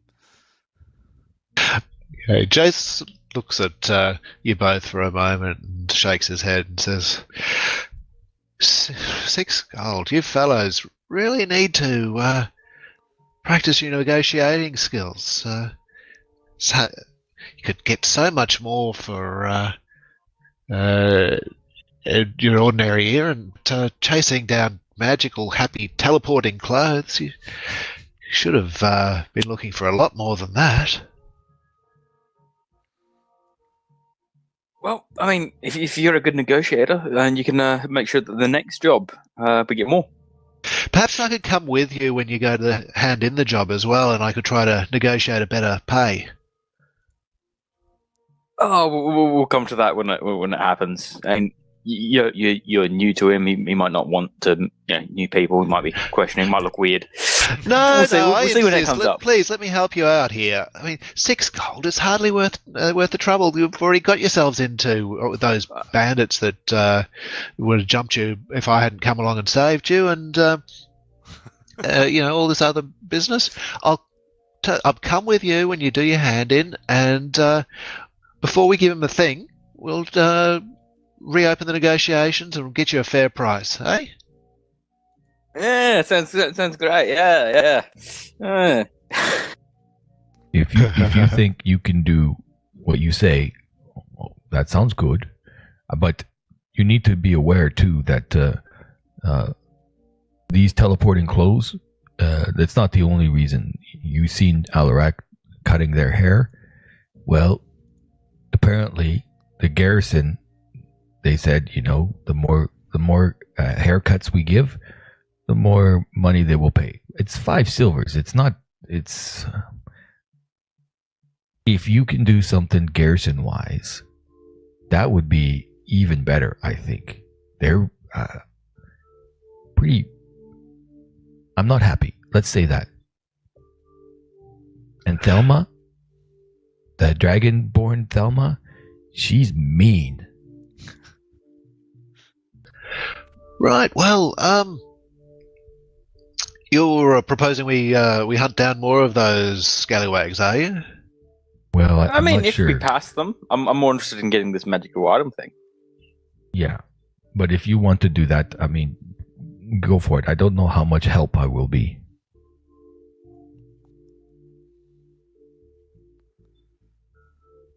What could possibly go wrong? So we're walking single file through like thick vegetation. Yeah. So these woods are called the Salvaje Woods. Salvaje. Guys, I don't know, but you think this is smart should we have a plan here? I mean, ambush? I don't know. It's kind of single file. I got a bad feeling. Well, now that you've said that, something's going to go wrong. So we can spread out a bit. Well, Sorry, go ahead. Jace is keeping his eye out. Then he'll sort of peel his eyes. Do you want me to make a perception check? You can. Are you guys heading into the trail? I think you're just discussing what you're doing before you head in. Oh yeah, I thought we were heading down the trail. I thought it was only single file that we could go. Yeah. So how do you guys want to go in?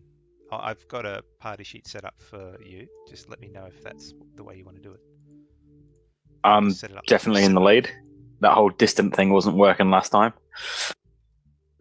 I'm happy in the middle. If Wabani's happy. I'm not really paying attention. I'm kind of looking up to the sky again, kind of, like, Donaru, you telling me something here? You can Just trying to see if I sense anything, and trying to see, is there going to be a storm or anything like this, or is there going to be like a leaf kind of floating on the breeze? Something. Okay. So if you're trying to tell if there's going to be some sort of storm coming, is this no. Just that the feeling of ambush, the feeling of that we need to have a care. So I'm just like, where does this insight come from? Is it insight? And I think that I'm always wondering about Donaru. Okay. Always looking for signs. With a 17 in religion, you are following the group, but not really paying attention to them. to them as you set your thoughts outwards, and you don't hear a voice per se, but you do get this feeling of calm at this instant, reassurance, and then the feeling goes slowly away. This is some really good ale, Jace. Wow. Damn goddess doesn't talk to me, but the ale sure does. Oh, I'm glad you're starting to feel a bit perkier. So, You is know, this where I come from, perky, that word, it means something different, I think. all right then? Well, you seem to be a little better in your spirits anyway, and Better I in feel your What? spirits. I see what you did there. calm. Oh, that's what you call, what do you say, this pun. Not very funny, but okay. As you guys progress into the Salvaje Woods, the amount of natural sunlight reduces significantly. The large, heavily foliaged trees block most of the direct light. It is cool and quite pleasant here. You can hear the sound of birds and the babble of a nearby creek. The progression of time becomes harder to ascertain, and you think it has been a couple of hours when you notice something different ahead. You can hear a growl of a creature, followed by a whine, then silence. This goes.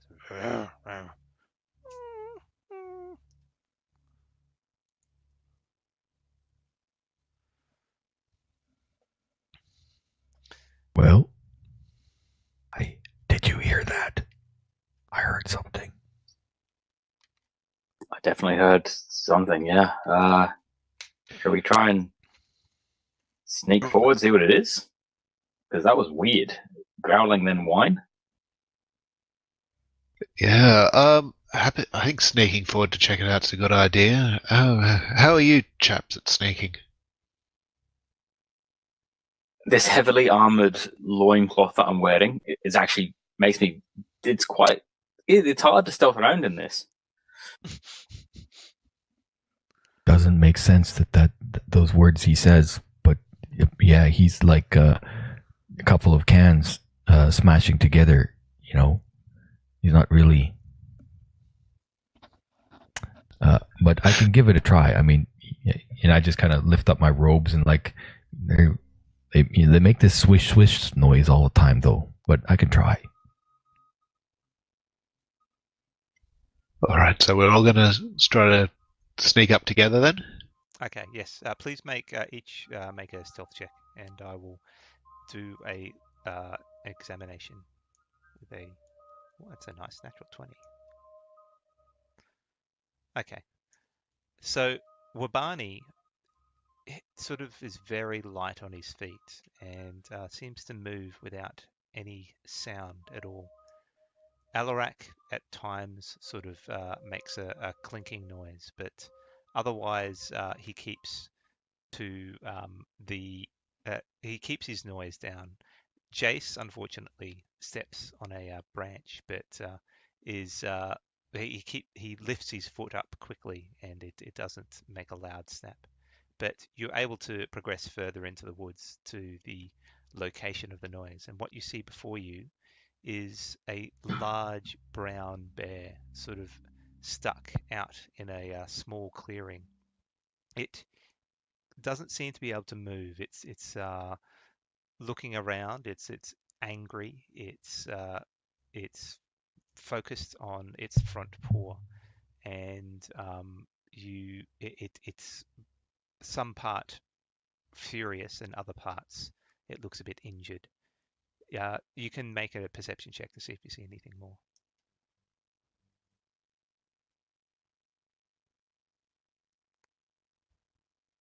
20. Okay, so 20 from Jace, 17 from Alarak, and a 8 from Wabani. So, I'm wincing from Jace's making noise. So Jace notices that the bear seems to be stuck in some sort of mechanical bear trap, and that is the reason for its frustration and pain, and the reason why it can't move at the moment. Should we euthanize it? You're getting bloodthirsty, mate. Wait a second. We can free this thing without having to kill. Nobody's paying us to kill bears. It's not cold-blooded like before. It's in a lot of pain. Don't you want to heal it? Healing animals? I feel like bears this close to town aren't the best thing, and clearly some fellows set this bear trap for a good reason. Yeah, bandits. They don't want bears around. I'm going to try walk calmly towards the bear, see if it starts getting aggressive. Put my hands out, being quite gentle, trying to Steve Irwin it. Okay. Can I get you to make an animal handling check, please? I don't want to get in range of it, but I do want to get closer. No, that's fine. You're just trying to bring a aura of not like you're going to hurt it. So the Crocodile Dundee with the hands. Yeah, exactly. Just like that. So you walk up closer to it, hands out to your side, and trying to move as slowly and as calmly as you can. And for the most part, the bear notices you, and it sort of growls initially, but when it sees you walking slowly towards it, it sort of stops and whines, and then starts to bite down onto the metal contraption stuck to its front left foot. It whines again. Whoa. Keep approaching. I'm going to look at that, at the leg where it's injured. Like, just that's what I'm looking intently as well. Okay. So it looks to be just a simple bear trap. Teeth, the circular with a point in the middle to trigger the trap.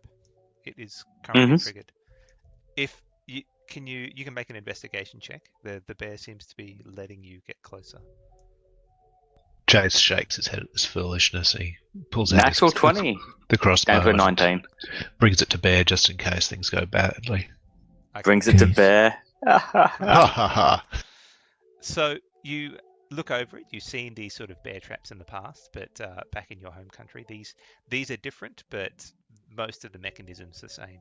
And usually the way to open it is to use a bit of force to wrench it open. And you feel pretty confident that you could do that fairly easily. All right, I'll definitely give that a go then. If the bear's going to let me, I'm going to get up real close to do this. Yeah. But I'm going to try and open it. So like make an athletics check. Oh, don't do that, cat. 22. So you get down on your knees to get closer to the bear trap. The bear sort of whines a little bit, but is happy for you to get nearby. And you get your hands on either side of the bear trap, and it's stiff.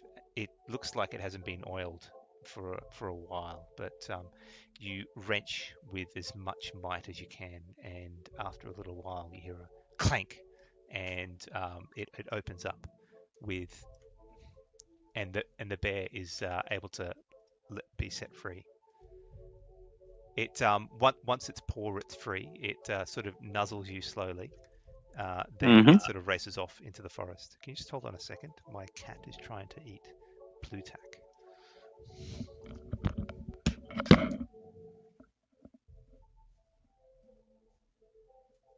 That is the weirdest explanation for going AFK I've ever heard.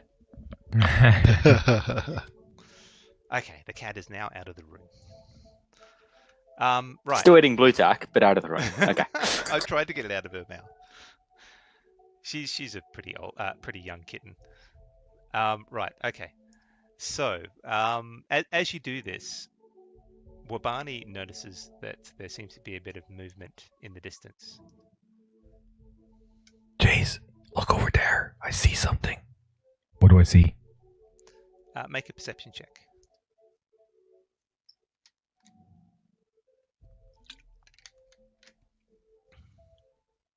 Okay.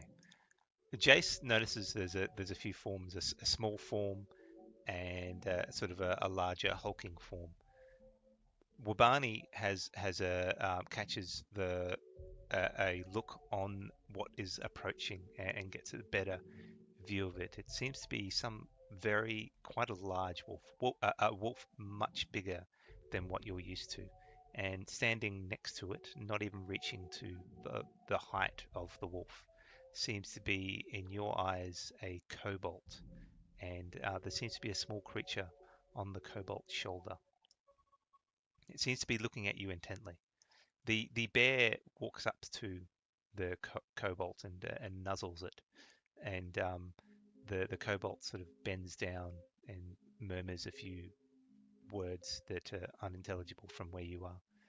It seems to invigorate the bear, and then it sort of wanders off into the forest.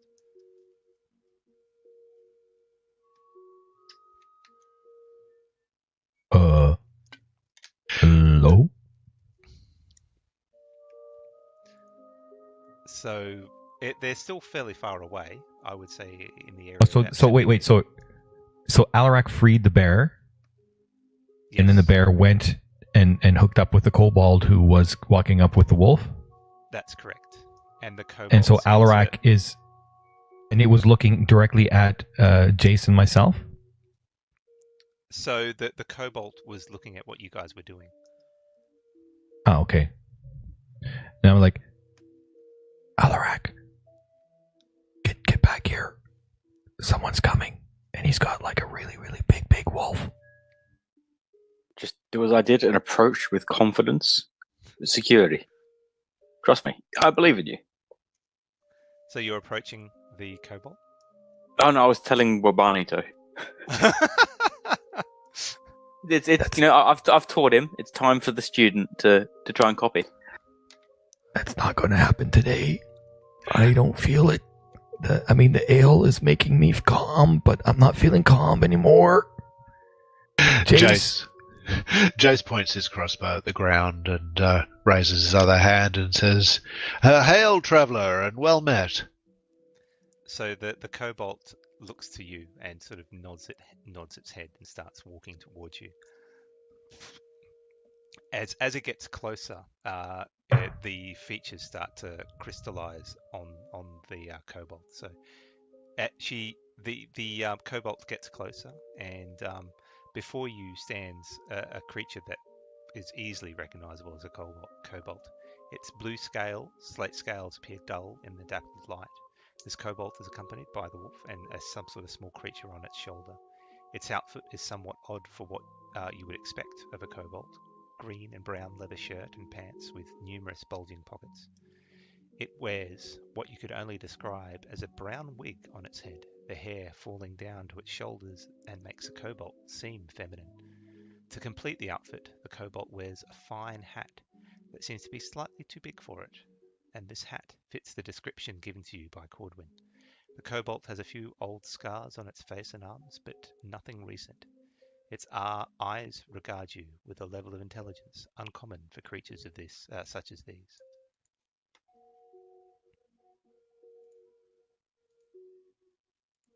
So as he's doing that, I stand up tall, I square my shoulders, and I kind of put my hands together like in prayer, and then I start doing some breathing exercises to keep myself calm and, get my healer's accoutrement and calmness to settle over myself, and making sure that as I'm doing this, I've clearly stepped behind Alarak and Jace for the moment. Okay. Jace, seeing that the kobold doesn't appear threatening, takes a couple of steps forward and says, "Greetings, friend kobold. My name is Jace, and these are my companions Alarak and Wabani. What brings you to these parts of the woods?" These are my homes, these woods, and these creatures are my friends. I see that you helped that poor bear. That is good. I feel that you will not hurt these creatures and will let them live. Is that so? We have no desire to hurt any creature. I wince. That is good. I like the when people come in and not just take. My name is Sarsi, and what brings you to my domain? My companions are seeking some magical clothes. Perhaps you have seen them. Alrak or Wabani, do you have a description of what you're searching for? Yes. So these are magical teleporting clothes, and they actually change appearance. We've got the gloves, we've got the armor. We're just looking for the hat. I see. Well, I did find an item which you can see is proudly sitting on my head not that long ago. Is it something? Yep, that's the one. That's the one, Alrek. I'm sure of it. Can I? So go on. Well, sorry, you go on, TD. I was just going to take out the compass and just move it again, sort of left to right, seeing if it really changes direction because she's so close. So as you bring out the compass, it shines brightly and seems to be intent on the item on top of the kobold's head. Yep, that's the one we were sent to retrieve by its owner. Yes. I see. Well, I'm sure you can have it back if you would do something for me. You see, that trap there was set by my old Cobalt clan. They come in here and they kill and they damage the forest. They are bad for the people and the animals here. I wish for you to go and tell them that they must leave this place. If you do this for me, I will gladly give you this hat back. Now, just putting possibilities out here. What if they say no? I leave that to your discretion. However, I would prefer if you did not shed blood, but if that is all that you can do, then so be it. Yep, that's all we can do.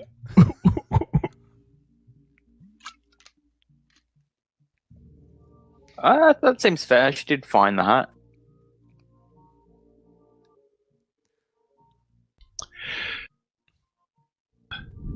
She looks towards you, Jason, and says, "Do we have a deal?" Jace turns to her and says, "It seems strange to demand services in return for the rightful owner.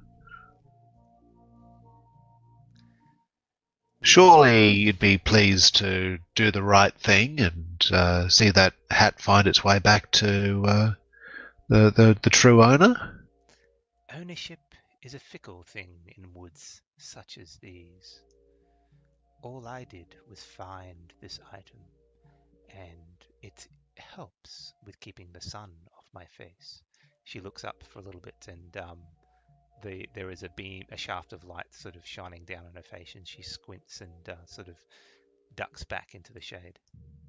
But I am willing to part with it if I have something in turn.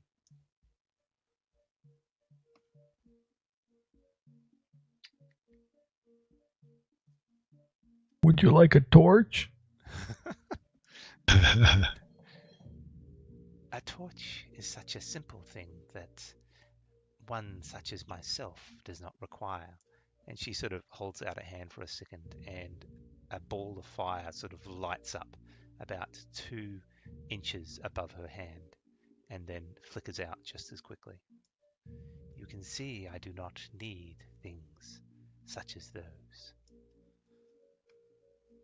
Jace fingers his hat self-consciously, and he turns to Alrak and Wabani and says, I would offer my hat in trade, but you see, it's worth more than you're offering to cut me in on for the whole venture. Be poor business, don't you know? Yeah. That seems that's fair enough. We'll just go do this little mission then. How hard can it be? They're only kobolds. No offense. She nods and says, "I appreciate you helping me, and the fact that you helped the bear. Here, have this small parcel as a thank you before you head out." And she reaches into one of her pockets and pulls out 3 berries. These berries look like something that you have never seen before. They're a sort of a mixture of a blue and a purple color. They are quite spherical. They're probably about the size of Alarak's thumb. And she plants one in each of your hands and says, "Please, eat them. They will fortify you before you head towards the Cobalt camp." Oh, thanks. These look good. And I'll have one. Okay. So they taste extremely nice, and you feel like the invigoration that you get from such a small berry is quite surprising. You gain 10 temporary hit points. Oh, okay. Woohoo! Does anyone else? Yeah, you guys should definitely try these. This feel great. Ah, yes, Jace goes ahead. I look at her and I'm like, I'll eat it too. I'll eat the berry. And as I'm chewing on it, I'll be like, "So you're saying that euthanizing the animals and traps is not a good idea?" These animals can easily be healed of what ails them. I sense someone such as yourself would know this. Normally, I just heal the humans. They pay me, I heal them. But normally up north, when there's an animal, it's usually dinner. When you look at an animal, do you see fear? Do you see happiness?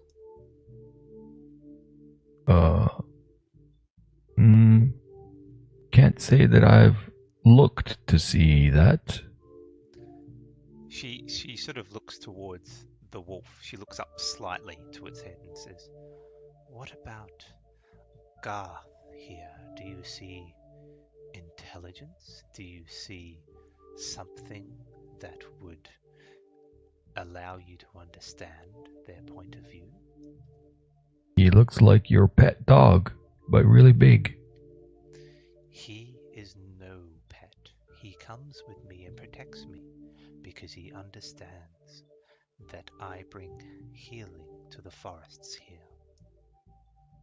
So, if I encounter another trap and an animal, and I heal it, and like I said, normally they pay, humans will pay for this. What will an animal do?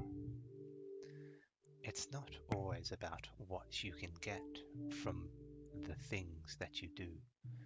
There's not always material rewards for providing health and well-being to all the animals on this land. I want insight to check her. Sure.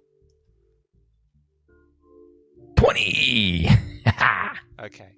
So you try and see what kind of meaning she's trying to get across from here.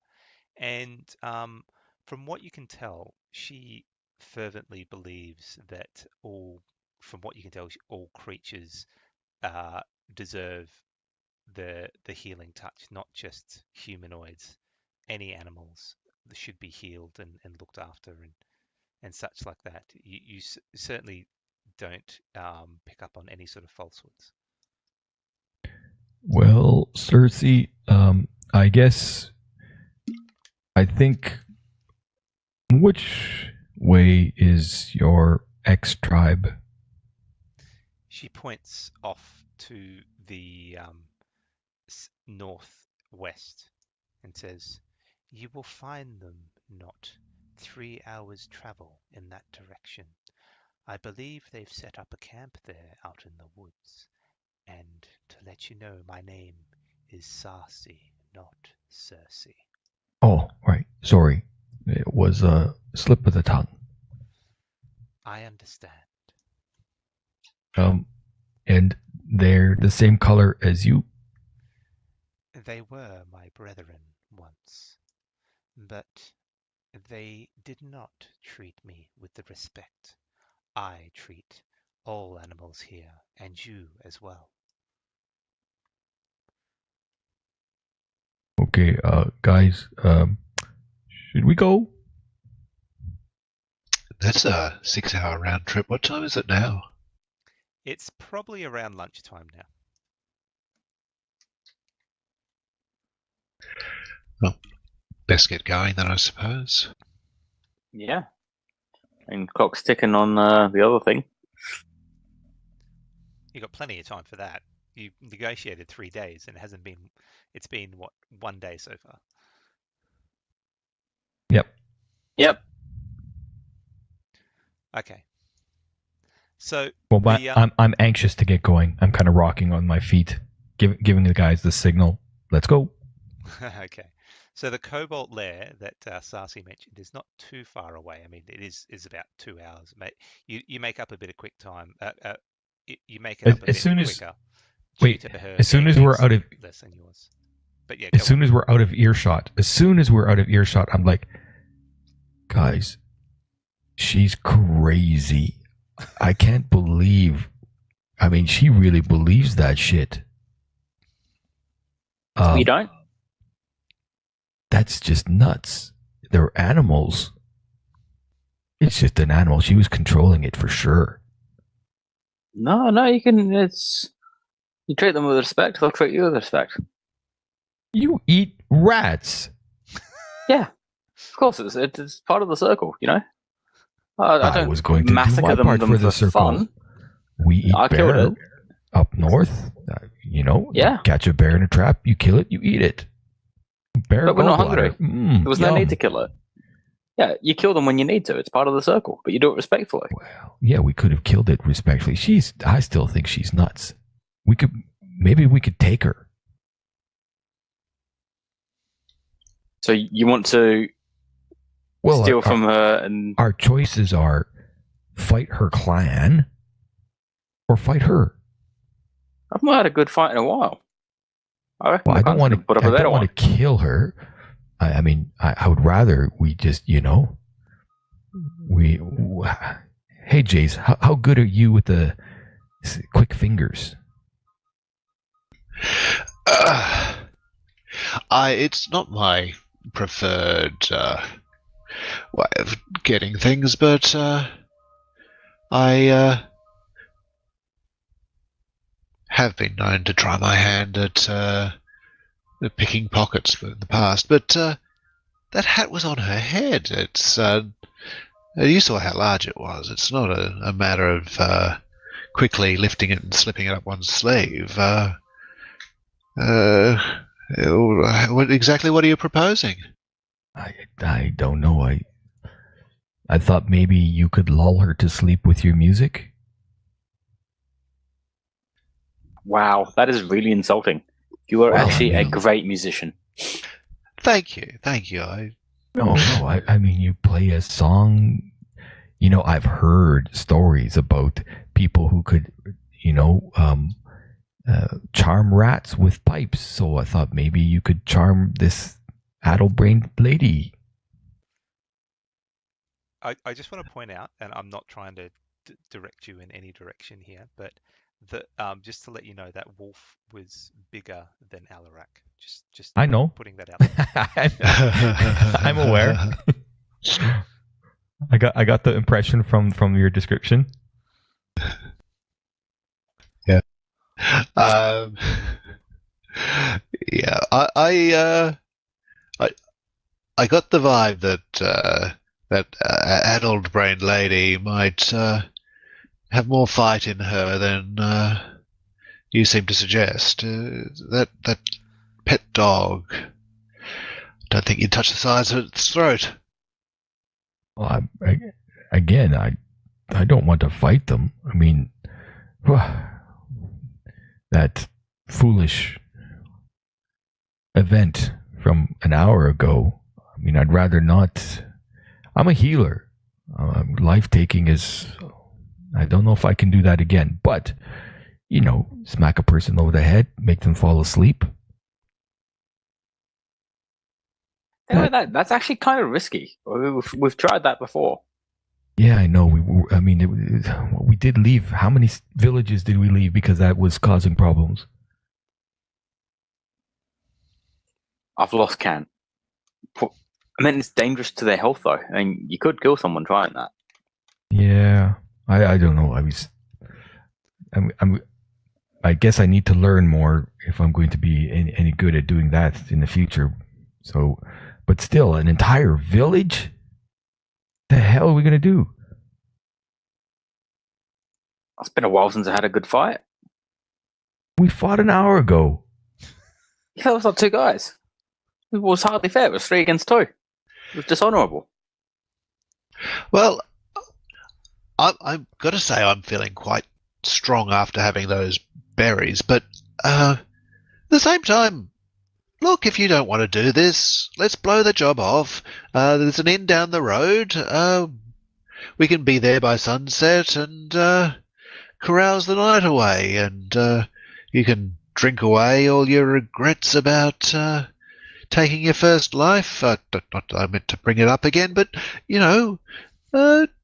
I find there's solace at the bottom of a glass. Okay, wait. Let's think this through. So, fighting her doesn't make sense. Fighting the village, well, Alaric is kind of a little bit crazy. I don't want to fight the village. But what does she want us to do again? She wants us to convince them what? To not trap the animals? They're in the forest and they're causing all sorts of problems. But I think they have to go.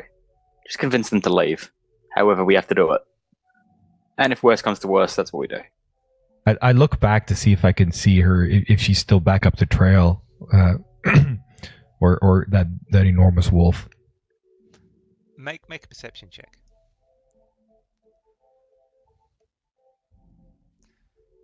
Okay, so you don't see the wolf or her, but you do see an owl sitting on a branch nearby, which seems odd because normally owls sleep during the day. Well, damn. I wasn't paying attention to where she went, so... Shoot. That was silly. This nature business is... Oh, it's been so many years. Okay, so what's our plan then? We go at night, we burn down their village. How about that? You think that would work? That sounds like a bun. They can see it dark. There's no point doing it at night. Look, you chaps... They can see it dark? What the hell? Can you see in the dark? I didn't know that you could see in the dark. They can see Basically, in the dark? everyone but humans can. You were just... everyone laughs because you can't see in the dark. But everyone else can. No one else is bothered by it. Halflings can't. Yeah, but they don't count. So, yeah, but it's like radar. You guys can't see that great. You can see... Well, clearly you can see better than me. Fine, whatever. So they can see in the dark. So that means they got, what, a better chance of putting the fire out? We just be sneaky. Did someone want to make a nature check on what you know about kobolds? Sure. I don't think I know much of anything. While you're doing that, Jay says, look, you chaps, I appreciate your work ethic. Not often I see a pair of grifters who are so determined to finish the job, but look, you're being paid 6 gold pieces. That's 3 each. So that's 2 each. Is it really worth all this trouble? Let's go find a pub, and we'll laugh about all this in a nice warm inn, eh? Look, Jace. All right. Here's the thing. The guy that paid us, he's got a chest. And I don't think he needs it. We could probably find a lot more use for it than he can. So, this is leverage. And I look over to Alaric. I got that right? That's the term? Yep. Leverage. We're trying to get in his good graces. We're trying to get that chest. It's not about the 6 gold. That's right. Oh. We're looking big picture here, Jace. Jace shrugs his shoulders and says, well, I don't have anything better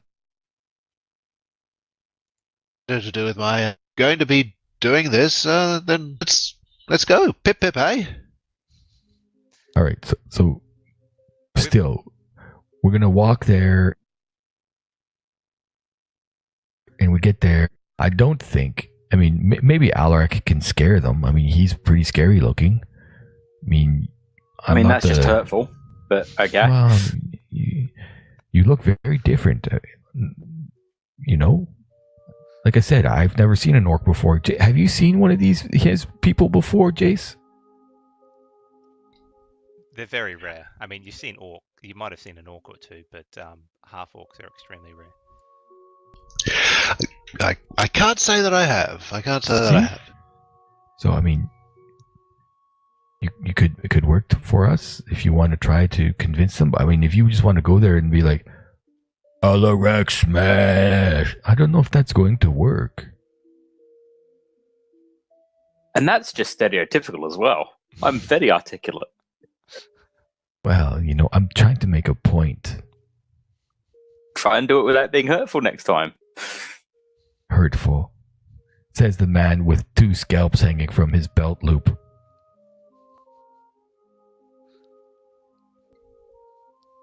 Okay, well, I guess we just, off the cuff? I mean, I'm not sure I'm going to be able to kill, though.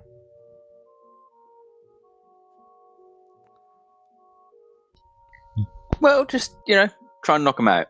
We'll see how that works. Jay starts playing a song about going to inns, and drinking and partying. It's got a nice rhythm to it. Before long, Wabani finds that he's tapping his feet. As I walk, I've got that skill. Well, I thought you were just standing there. Oh, I think we're walking along. We wanted to start walking. We wanted to start walking. Once we've seen that she was gone. Okay, you'll be tapping your hand on your thigh then. Yeah. Okay. Walking through the bush, playing the lute, or the bagpipes, or whatever. Okay, so the cobalt lair, as mentioned by Sarsi, is not too far from her, where she mentioned it is. You catch sight of it on one side of a clearing, and it's a simple encampment in the forest. A few camouflage tents placed haphazardly around a fire. You can catch sight of the occasional kobold in the camp, but it seems that they have not set up any sentries. Alright, so we've got 2 ways about this. If we give them warning, it's going to be more difficult to actually attack them. I reckon we should just start attacking and hope they flee. But if they flee, they might still come back, and once we've gone, We'll let them know not to. Just yell at them. have they seen us? Make a perception check.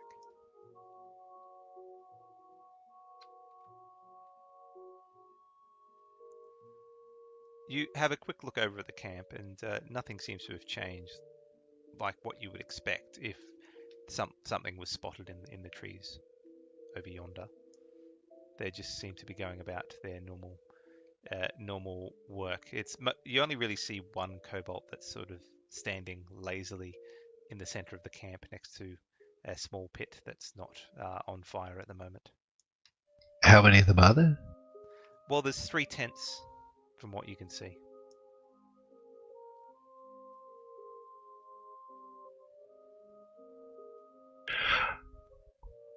What do you think, Jace? I'm not really comfortable with Alaric's plan. Just run in there. Jay says, well, what I always say is if you're going to do something, do it with panache. And Jace just marches off towards the camp and yells out, "Ho! You there! Cobalt!" Well, fuck. So you start marching out into the clearing, and the kobold that is on duty sort of wakes up quickly, shakes his head and looks at you keenly, and goes, "What is it you want?" We have a message from a friend of yours.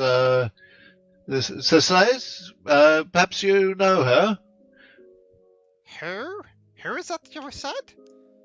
Sassy. Sassy. No. I don't know any Sassy. Well, be that as it may, I've come to tell you that the trapping of the animals in this wood is to stop. Is that so? And you see him. Can I get you to make a perception check, please? Okay. You. It's hard to see from where you are, your vantage point, but you can tell that he's doing something with his lower body at the moment.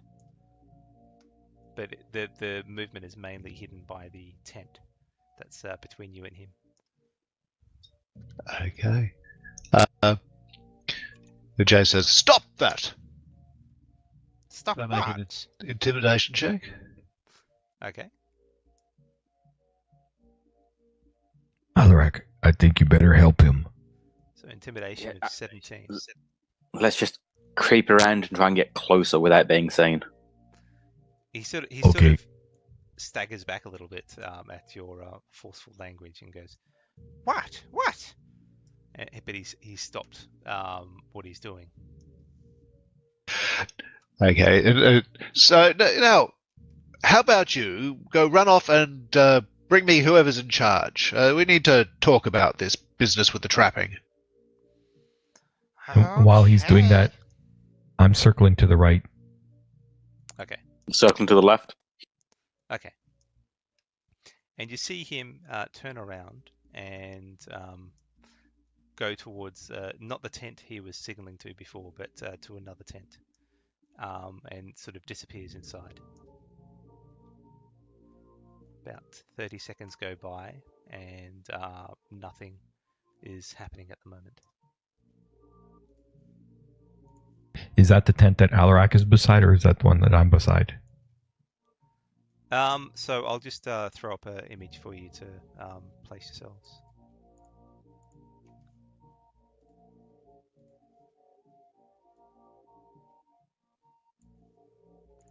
So you're coming in from the left again. Yep. Jace would probably be about there.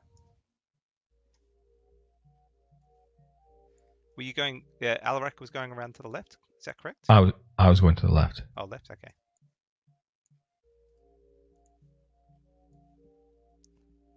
So you sort of skirting around there.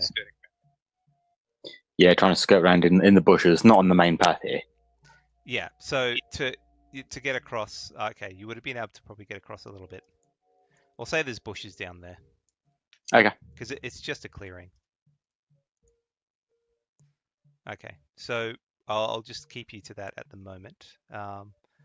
It's been about a minute now, and Okay. he hasn't resurfaced. Which one did he go into? Like, did I see which one he went into? He went into the one that's nearer you, Wabani. So this one here. The one that's closer to the north. Oh, this one. Okay. That one. Yeah. So as I'm coming up and slowly sneaking forward, and I see he hasn't come up, I'm just like, oh fuck it, and I strike tinder to torch, and then I'm gonna get close, as close so that I'm sure of my aim, and I'm gonna throw the torch at the tent. Okay. So you moving any closer, or are you throwing it from where you Oh are? yeah, absolutely. I don't want to miss, so I'm gonna get as close as I can so I don't miss. Okay, so you get to there. Okay. When Jay sees this start to happen, he casts minor illusion and creates an image of a large crate in front of him that he can take cover behind. Okay. So as you get closer, Wabani, and especially for you, Jace, you notice something near one of the tents that's onto the left. It seems to be a poorly concealed bear trap, similar to the one you saw that caught the bear before. Aha. If And- they're creeping closer, I'm creeping closer. Okay. So, Wabani, you're throwing the torch? Absolutely. Okay, can I get you to make a attack roll, please? Just roll a d20. That's with my dex modifier.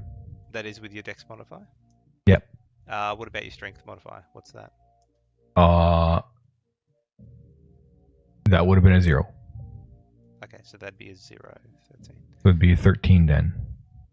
Okay, so you throw the torch and it sort of doesn't hit the tent flush. It sort of lands just in front of it and starts smoldering on the edge. And with that, can I get everyone to roll initiative, please?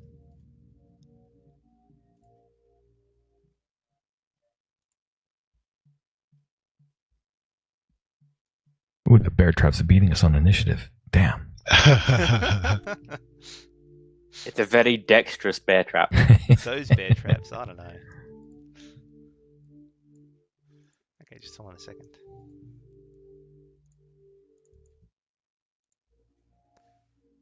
All right.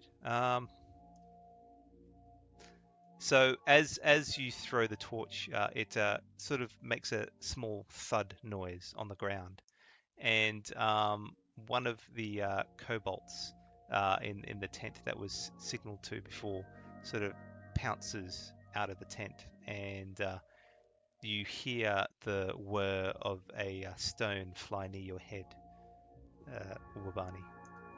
Okay. Just curious. So this is in the clearing here, not inside. I'm not in cover or anything. You're not really in cover at the moment. No, that's just Okay. grass. It's just on the edge of cover. Okay. So let me see.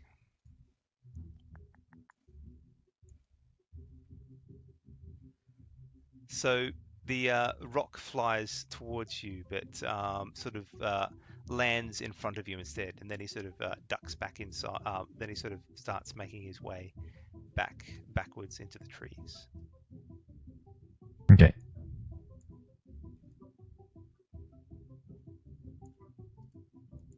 So he's going to do that. Wabani, you're up. I will. So the torch is kind of sputtering out. It's trying to catch on the tent, but the grass it's lying in is quite green, so it's not doing a good job of it at the moment. So I'm going to go get some cover from behind this tree or underneath the tree branches or something. Just getting cover there. Yep. And as my action, I'll pull another torch from my backpack and I will tinder it up another one. That's my turn. Okay. Okay. So you see a rock seem to sail out from the tent, the northern tent, towards you. It's the northern point of the northern tent towards you, Wabani. Oh, fuck. This one isn't at disadvantage because he's in the tent and you're underneath the tree. No cover? Yeah, I added cover in there. Damn. It plunks against your chest and then drops in front of you. And then another rock sails towards you.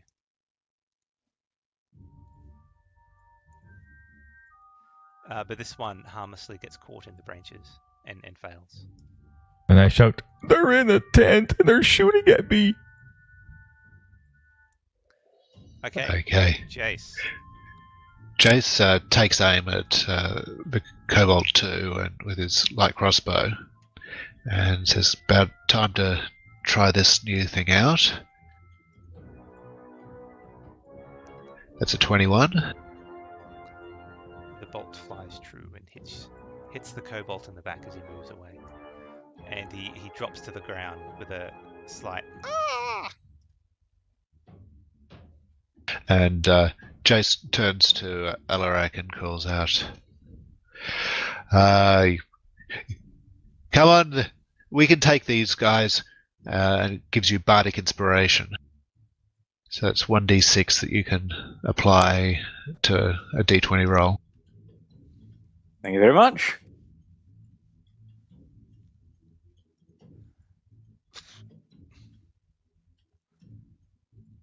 And Jace crouches down again behind the illusory box. All right. I'm gonna go up towards the fight, 30 feet there. As you get closer, you notice there seems to be another bear trap nearby. Okay. Do I see anyone in that tent? Which one? The northern one, where the rocks are flying at her. Make a perception check.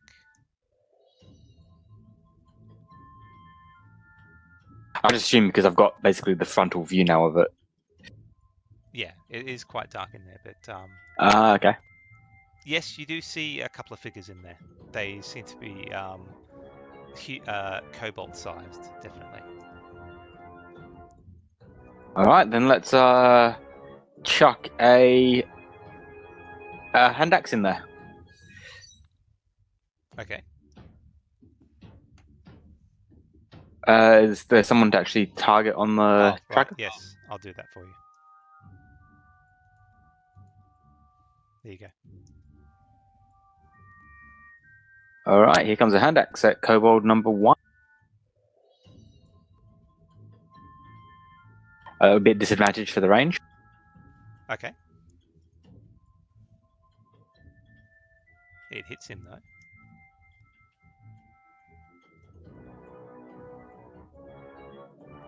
The hand axe sinks into his side, and he grunts, but is remaining standing. All right, and I'll stay where I am then, because there's nothing else I can really do. Okay.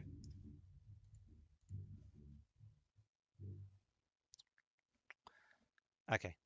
So another kobold sort of ducks out of the tent that's at the southeast, and he sort of moves off into the forest to here, and then lets loose a rock in your general direction, Alarak. Mm-hmm.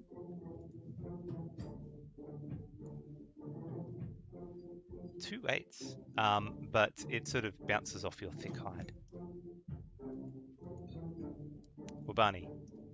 I huck the torch at the tent. Okay, make a strength roll. This one lands on top of the tent, and the smoldering is much quicker, and you think that they might have to move out of the tent after this turn. And I move deeper underneath the tree then. Okay. And I say, "Huzzah!" Okay. Noticing that their tent is starting to catch fire, the first kobold comes out with his sling and lets it loose at you again, Wabani. So he's going to work up to there.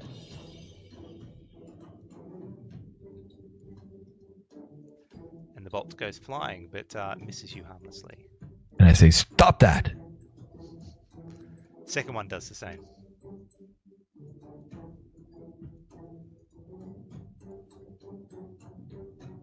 And that one catches you clear in the face. In the face, damn it. It smacks you, and your head is sort of jarred for a second as the rock is a solid piece of stone. Jace, there's a couple of Okay. kobolds off to the north. They're in slight cover at the moment, underneath some brush. Okay, could I correct that by moving closer, or they're going to be covered unless I'm right on top of them? They'll be covered unless you're right on top of them.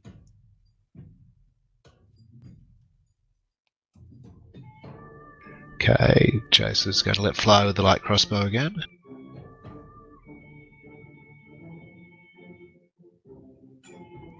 But he misses. But it'll edge closer, so it'll be ready for next time. So Jace rolled an 11, and unfortunately the bolt sort of bounces off their thick hide. If I go where I've marked, will I have some cover myself? Not at the moment, no. But you've noticed that they're a bit distracted by the glare of the sun, it seems. Okay, I'll go ahead with that then. And I'll shout some words of encouragement at Wabani as well. Okay. Oh, you don't. Okay. You don't have the effect set up for. Oh, it's Bardic Inspiration, so it's a D6. Yeah. There's no effect. Gotcha. Yep. Okay, Alarak. All right. So I'm going to. I'm gonna have to dash. Get right up next to this one. I'm not letting him escape. Okay. As you move up to him, you step on something, and the Damn it. the grass below you gives way, and you hear a loud snap.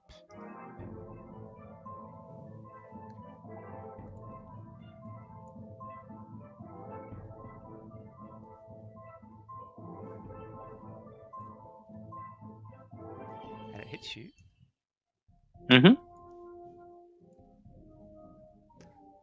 But only for 4 damage. Okay, so you that's okay. So it sinks into your leg, and you can't move at the moment. It's got you basically grappled. Yeah, I've got a bear trap attached to my leg. Yeah, I'm gonna Fenora off. Gotcha. Should we put you out of your misery? Oh Lord, wrong group to get stuck in a bear trap with. There's nothing else I can do. That's my turn. Okay. So the kobold in front of you sort of giggles. And then he moves back into the forest, taking the disengage action. Actually, no. What's he going to do? He's going to pull out his dagger and try and hit you with it. And he succeeds. Oh, if he wants to hit the bear trap, he's more than welcome to. Damn it. It's killed the bear trap. Let me adjust that. That's an issue with Fantasy Grounds, unfortunately. Might have to get one of those extensions that deals with that. Okay, so he sinks the blade into your thigh, and you feel it go in quite deeply. And then he pulls it out. Wabani. Okay. I should have been thinking more clearly on what it was that I would be smart here. This is all difficult terrain between the distance between me and them, right? Yeah, pretty much, yeah. So to move there is actually 40. Correct.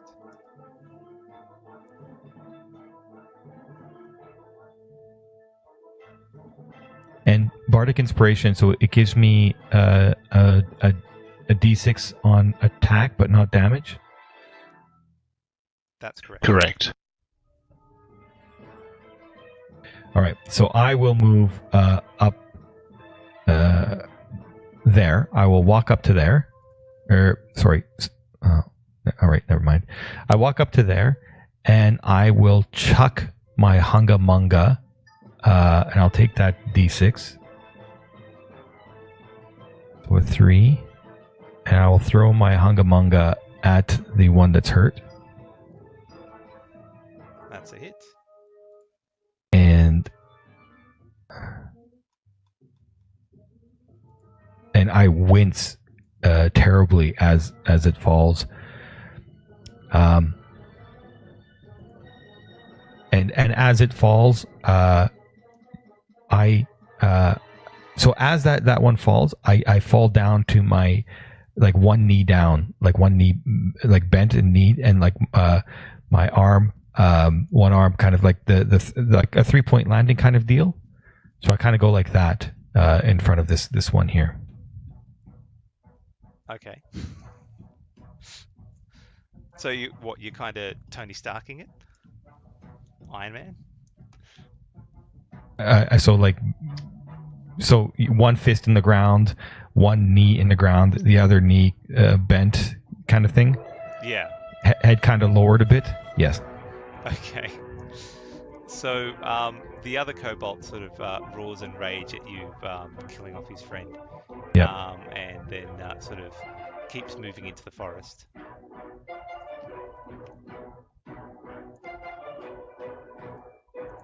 And lets loose another sling bolt in your general direction. Okay.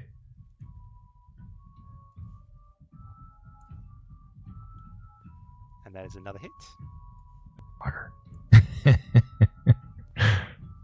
So you take another rock this time on your arm, and you feel it's going to leave you a nasty bruise.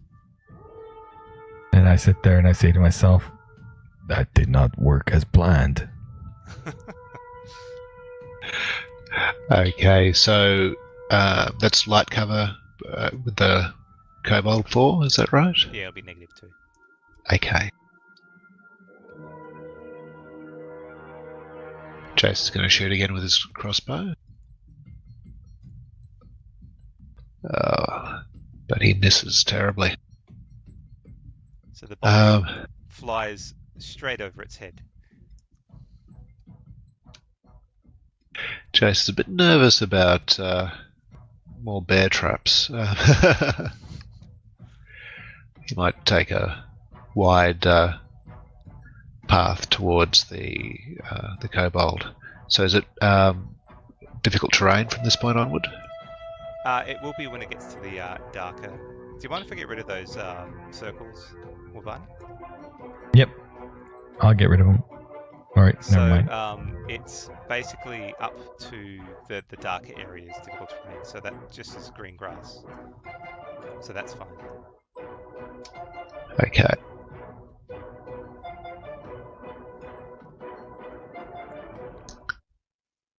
So that'll be about 30 now. Okay. Alarak. Alright, let's give this guy a big old smack across the face. He's annoying me. And I don't know why I stepped so close. It was foolish. I've got a pole arm. I should have been 5 feet back. I'm an idiot.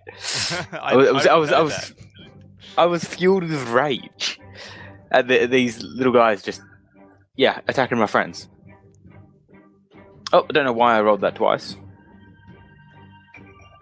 What did it drop? Dropped a 2, so that wouldn't have hit. Okay. So because I was targeting the wrong one. Yeah. So you swing your glaive out towards the kobold in front of you, but he ducks away.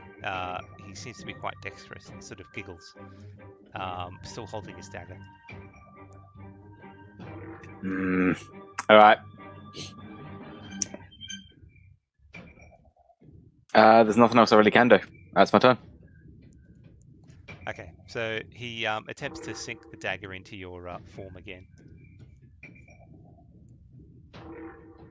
But he slips on the slick grass, and it doesn't manage to get any sort of anywhere near you. sort of grumbles and stands there. I'm gonna giggle back at him. Wabani. Okay, I will.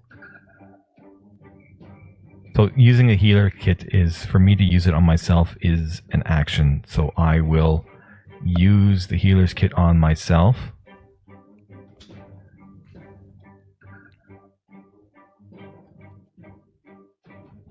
And it's no need to do the... well, I guess I got to get rid of the HD, don't I? Yeah, but it won't be deleted, unfortunately. Oh, it doesn't because delete. It doesn't delete if you've got no wounds. It's a bit frustrating, but that's okay. Oh. I guess I should have rolled that first. Lesson learned. Okay, so I use the healing kit on myself. And then I will... that's my action. And then I start backing away this way. Oh, that's as far as I can go. Okay.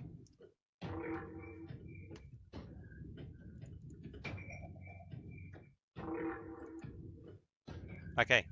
He puts another stone into his sling and starts whirring, whizzing and whirring, and then he lets loose towards you again, Wabani. Hijo. And catches you in the chest. The stone thuds, and you feel losing your breath momentarily. Oh, what an ass. And he moves into the trees there. Jace. Okay, Jason's going to have another shot at that kobold. Is it still -2? It will be unless you're adjacent to it.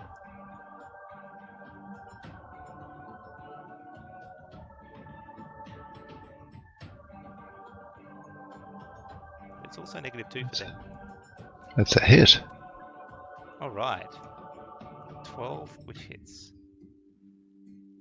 And It's 5 points of damage. so And Jason's going to... okay, Sorry, go on. go on.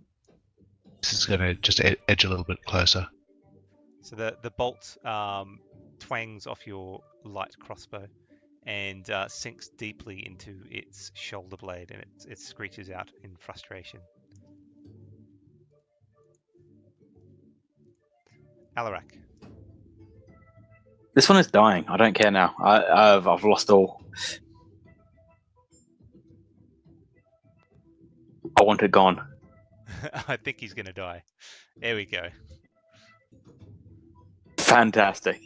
That's what you get for giggling. you carve him in twain. And I can't really move because I'm stuck in this bear trap, aren't I? All right. Yeah. You guys, you got this. I trust you. Wabani.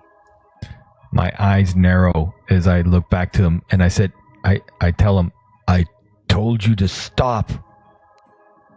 This is not my fault. What are you casting there? Toll of the Dead. Oh, okay. So it sort of shudders around the cobalt. Do you want to roll your damage? So it's a failed saving throw. And it screeches in pain, and then its eyes roll back, and blood starts pouring out from its eyelids, and it collapses to the ground, sort of thrashing around on the ground before becoming still. I clench my teeth, biting hard and breathing really hard. I was like, why did you make me do that? I say, you're awfully cut up for the fellow who started all the fighting. Thought you wanted to cleanse your systems of the people killing with a bit of kobold slaughter, but doesn't seem to have worked that way for you at all. The idea was we would burn them out of the tents, but they kept hurting me. You expected them to come out of their burning tent and offer cuddles? Not cuddles, but to give up. You're a strange chap, Wabani. let's see what they've got here in this campsite. But watch out for the bear traps. I walk. I walk over to. I walk over to where my hungamunga is inside the corpse of the other one, and I take it back. Okay. I'm trying to get this thing off my leg. Roll a strength check. Yeah, as you guys work your way through the tents, you do find one other bear trap. Athletic? Oh, apparently not. That's a natural 1 + 6, 7. You attempt to pull open the bear trap like you did for the actual bear that was caught in it, but this one seems to be fixed shut. Right, well then I'll cut off the chain and just walk around with it. Well, we can, after a little while, you do manage to break free of it. I've been always wanting to try surgery, Alarak. I know you have. I'd rather not be your first. I got a knife. Yeah, I thought you didn't want to kill anyone again? Hey, look. I understand. I think we should keep the subject off of that. I look, it seemed like a good idea, but they kept hitting me, and it hurt. Yes, life's like that. But tell you what, you're off to a good start today with the killing, and it only gets easier from here. I would rather not, to be honest. Look, I understand your words, and I mean, I wish I could have been more convincing. I wish you could have been more convincing. I don't know why things went wrong. I'm sure it wasn't the fire on the tent, but moving on. It seemed like a good idea to get them to surrender. But I'm going to go into one of the tents and sit down in a funk. Okay. And as I'm walking back that way, I'm going to be like, Jace, I finished off your dwarven ale. I don't suppose you've got more? Jace has a quick route around the kobold's tent. Do I see anything? You have a look around, and you do find some coin on their person and within the tents as well. Any booze? No booze or there's. If you're looking for booze, I've still got that 6-pack I don't trust anymore. Oh, yeah, give them to me, Alarak. I think I could probably use a couple of those. I'll hand him the 6-pack. The almond flavored ale. I'll basically sit. I'm gonna be sitting in the tent in the funk. I'm not planning on moving at the moment. Okay. I'm going to nurse the six ale. You do find that they seem to be carrying a decent bit of coin. I'll distribute that out to you. It was 9 gold and 30 silver. I say, chaps, this has proven more profitable than your hat finding expedition. Ooh, and I'm drunk now. I'm feeling intoxicated, I guess, after drinking some of this, and I'll be like, "We told you, Jace." Chest. Well,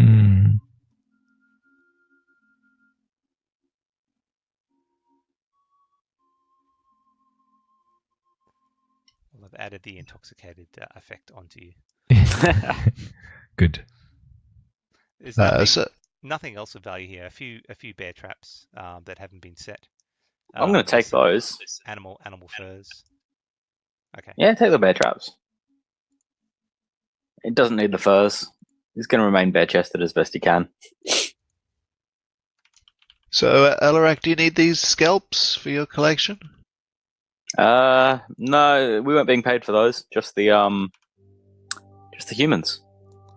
Drunk, I just say, They don't know they're not bandits. That's a very good point. Take the scalps. Okay, so you take the scouts. You can probably increment the number of scouts you've got in your inventory. I dumped the bear trash in. They're quite heavy.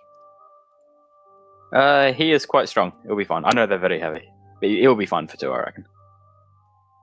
Maximum 270 weight. Yeah, he should be fine. Current 140. Yeah, 160. He's good.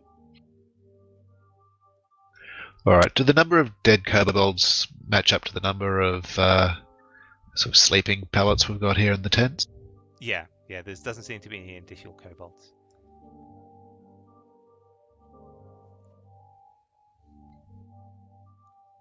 Okay. Shall we head back to Cersei then? No. Back to Cersei. No. Cersei, not Cersei. I know Cersei is popular in Game of Thrones. I don't want to go. Have a bit more of that, and you'll be fine. So eventually, they'll just basically carry me out of there, or drunkenly walk out between them. You're finding it difficult to stand up at the moment. Can I get you to roll a Constitution saving throw? Sure.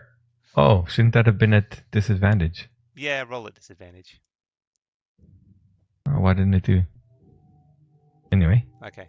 So that the action of standing up makes you quite nauseous, and you vomit in the tent. Well, at least keep my balance and not fall into the vomit. Make a dexterity saving throw. Remember, you've still got bardic inspiration. Oh, I used it. He did actually. Oh, okay. Yes, you put your hand out and onto the tent wall and don't manage to fall into it, but it is close to you. Oh, gods. I need to talk to Shady, Cheryl, Shannon. What's his name? Cersei. No. The special Sam? What was his name again? Pete. Shady Eyes Pete, that's who. I'll get you more of that stuff, yes. The interesting thing is it's smooth coming back up too. Alright, Alaric, what do you reckon we do with this guy? He needs to walk it off. Give him some water, and we'll head back. I got water in my water skin. I'll nurse it.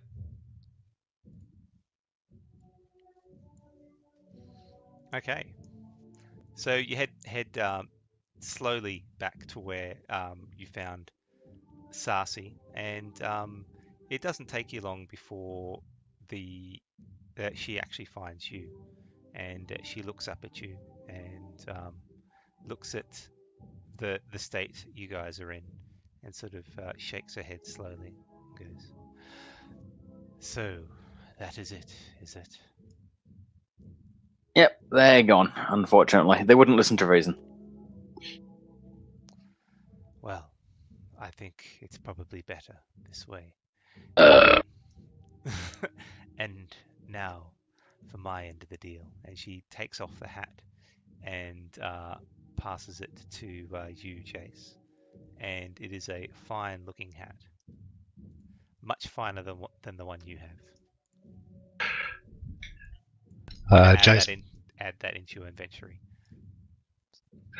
Okay, Jace momentarily considers his options and thinks better of it and stows the hat.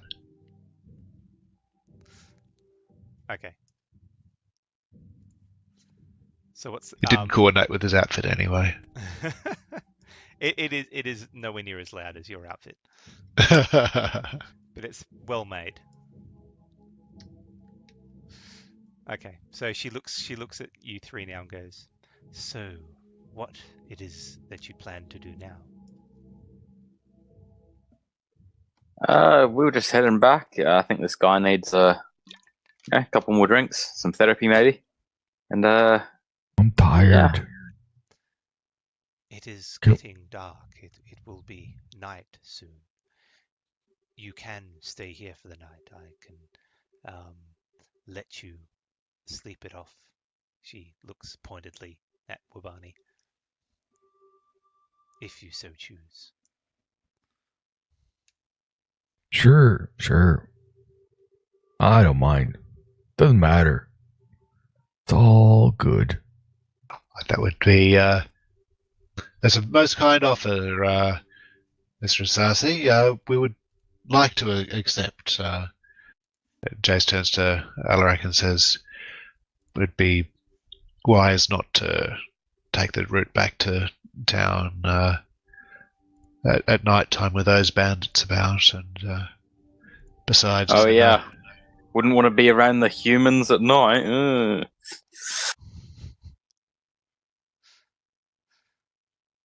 They're weak. I think I hurt his feelings. Well, now you know how I feel. Okay, so she takes you back to her small encampment.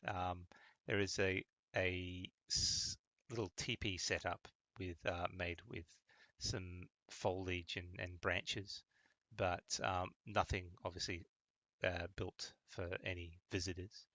But it's a clear night, and it's a rather warmish night, so you don't have difficulty finding sleep. She shares the food with you, and it isn't as amazingly nourishing as the berry she gave you before, but still, it is quite nice fare. No, there is no meat. She only gives you vegetables of different types. Okay. Okay, so the night passes without issue, and she guides you the rest of the way to the edge of the northern road.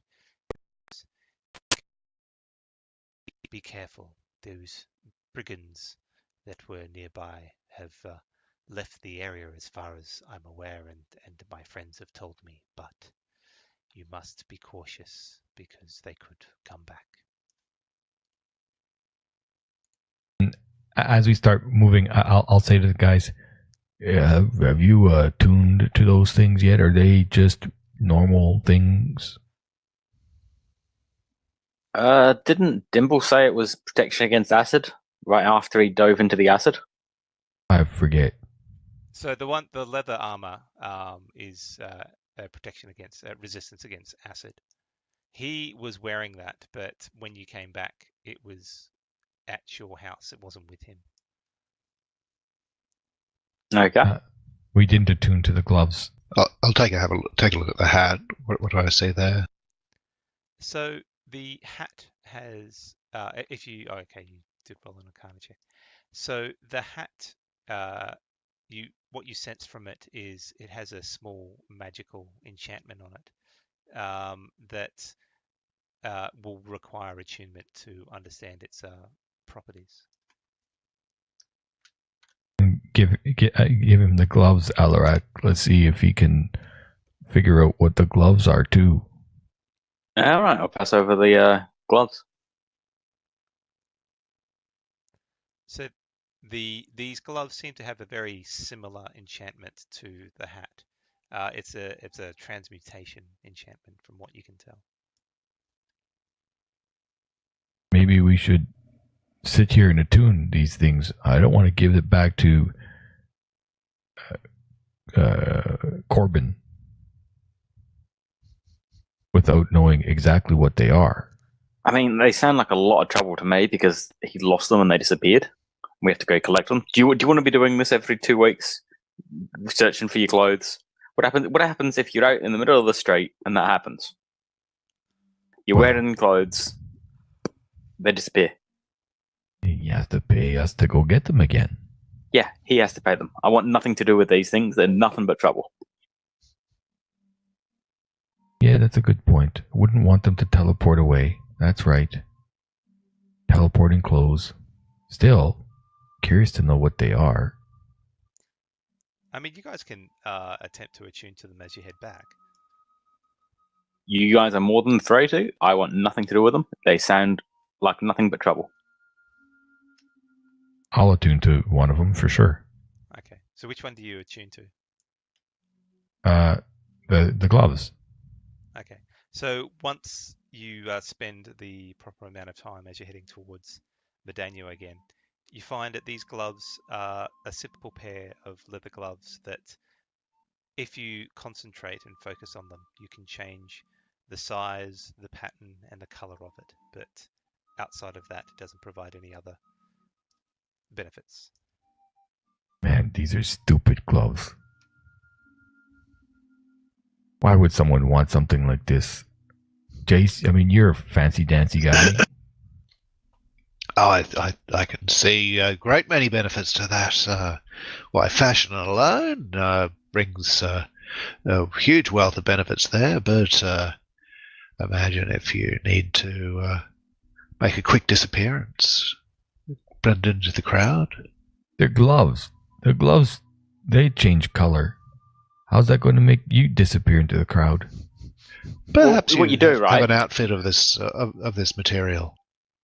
Oh. You rob the place wearing just really fabulous gloves, and then when they give the description, that's all the people will remember. It was this guy wearing these ridiculously fancy gloves. But when you immediately leave, they change. Yeah, I think our These actually could be grifting- really useful. Well, our grifting style, I think, is smarter than that's just common hooliganism. Fair I think- point. We'll leave them. We do. I think we do better, with our cons. We got to really figure out how we're going to con that guy out of his chest. This is true. Which involves giving him back his stupid gloves that change color. And maybe before we give it back, we'll need to find. Do you remember exactly what the chest looked like? Maybe we can get someone to craft it. A similar looking A one. copy. A copy. I like where that's going. Did we get a good look at it? I tried my best to remember. Make an intelligence check.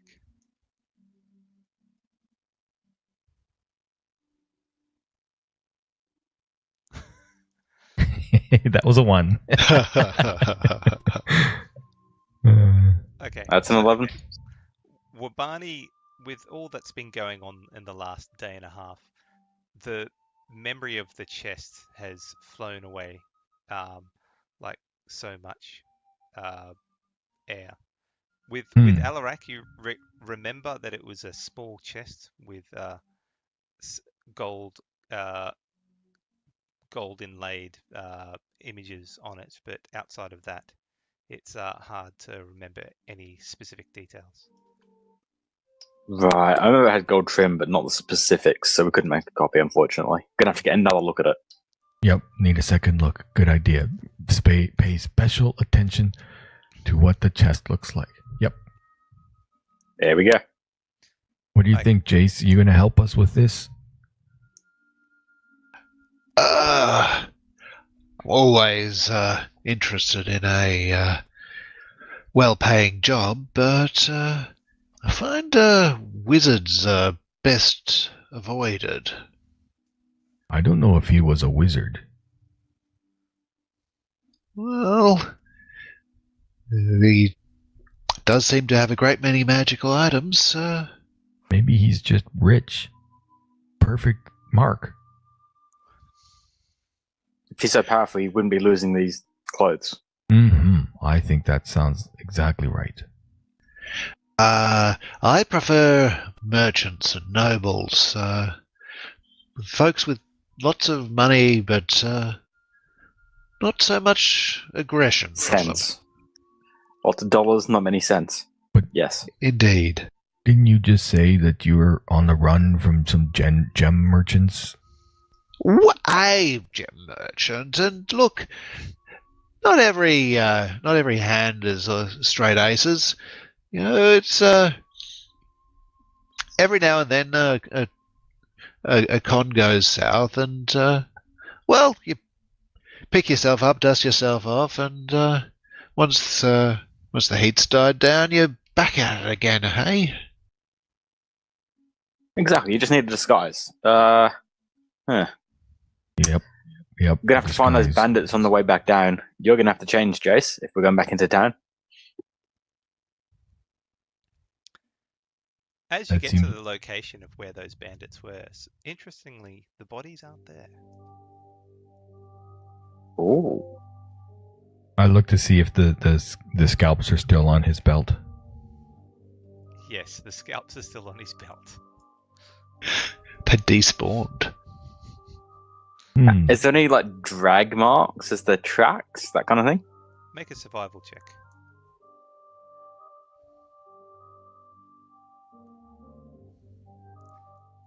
That's a 7. With a 7, it's hard to tell.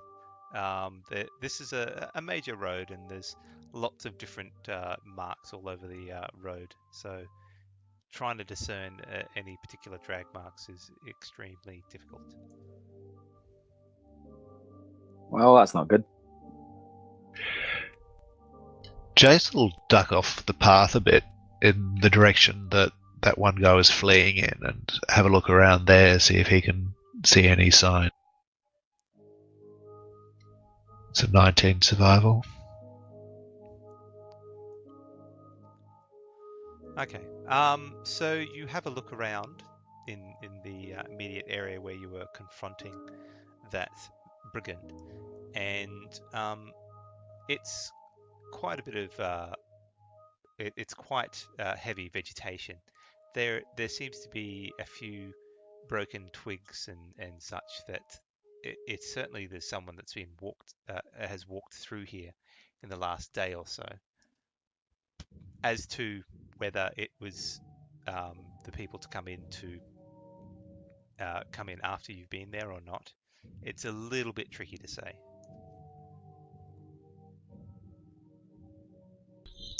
Can Jace follow the trail with that roll?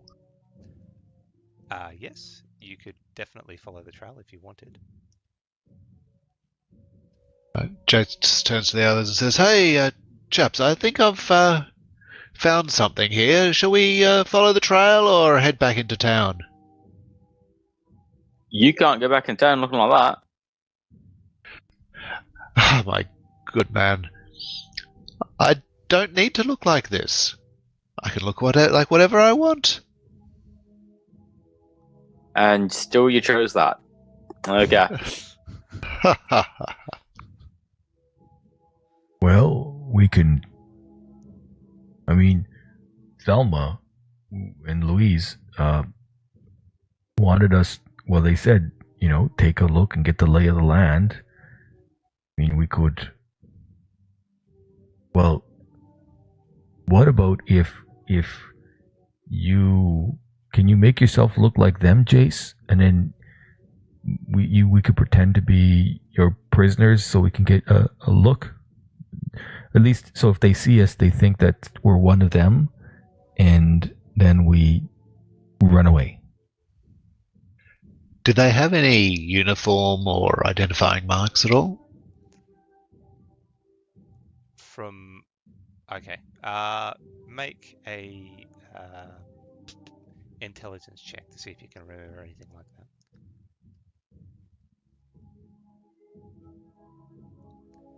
You can't recall anything. They were wearing leather armor and an assortment of clothes. You can't bring to mind what kind of, if there was any sort of identifying marks on them. My recollection isn't strong enough to put anything together, and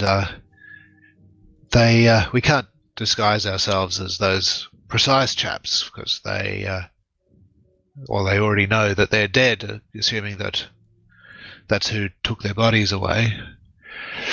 I think we'll have to go in with our own faces for this one. All right. Well, I don't think we should go into the camp then. That doesn't seem wise. Maybe we should try like throwing a fiery torch at their tent. That might work. That's not amusing. I don't find that funny at all. Maybe if I still had some drink, okay, but no. I'm not one of them drunken fighters. We need a new plan. Maybe we get close, sneaky, and we get try to get a good look. Maybe there's maybe there are places in a knoll or something like that. Then we can scout from above. Yeah, let's have a look. See if we can get a good ambush spot. Okay, so you were starting to follow the trail to see where it leads you? Do you remember, like, so they weren't wearing uniforms? Are you guys familiar with like military and stuff? Like, did they look like they, when they fought, did they like seem did they seem like they were chaotic or I mean, it took together? us half an hour to get up to Jace. I think they were just kind of slapping swords for half an hour, given that they were 6 kilometers away when we first spotted them. I don't think they're that skilled. Well, Jace was only about 5-10 minutes ahead of you. So he does.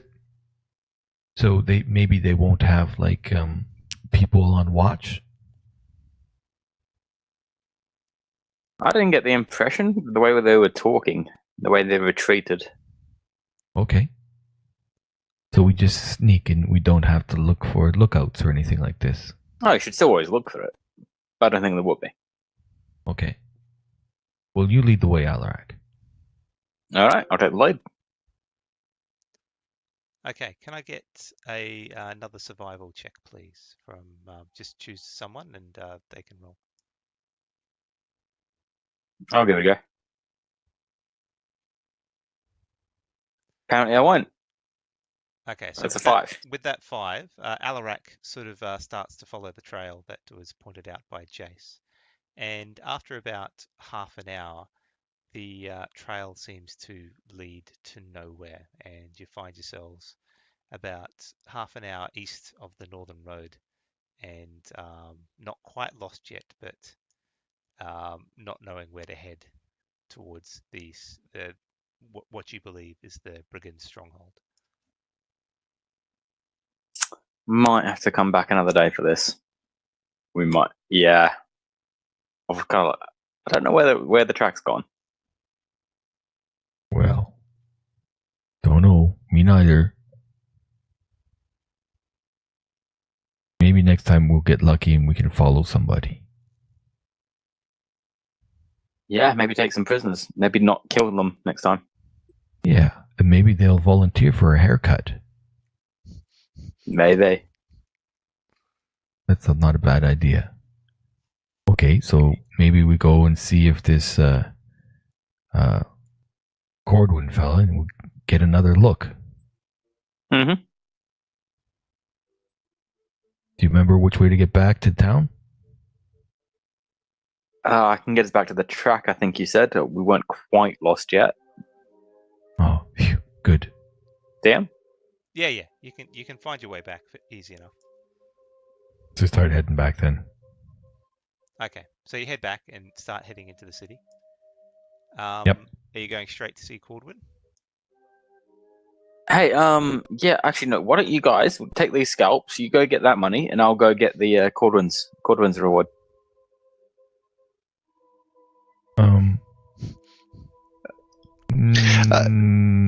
I think we stay together.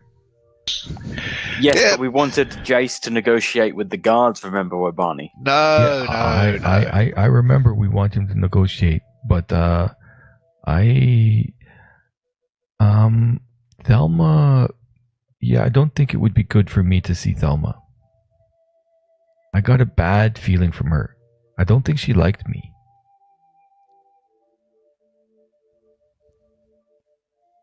So, I propose we stay together. Let's go to your head in your wardrobe first. I feel strongly I can get you a better deal for the reward there, and look, we don't want to see him teleport away on us after we. Yeah, okay, yeah. So Wobani, we'll go get Jace's share. Jace can go pick up his share from Yeah. the gnome. Let's do that. Okay, I Mhm. think we might look at leaving that the session closed tonight. We're about 20 minutes over, Mhm. and Yeah, we can that would be finish it good. off fairly quickly. Thank you everyone for listening, and thank you very much to Namtar, Dagobah, and TD for a great episode. And we'll see Thank you, everybody. everyone No worries. next Thanks, week. everyone. Thank you. Until next week.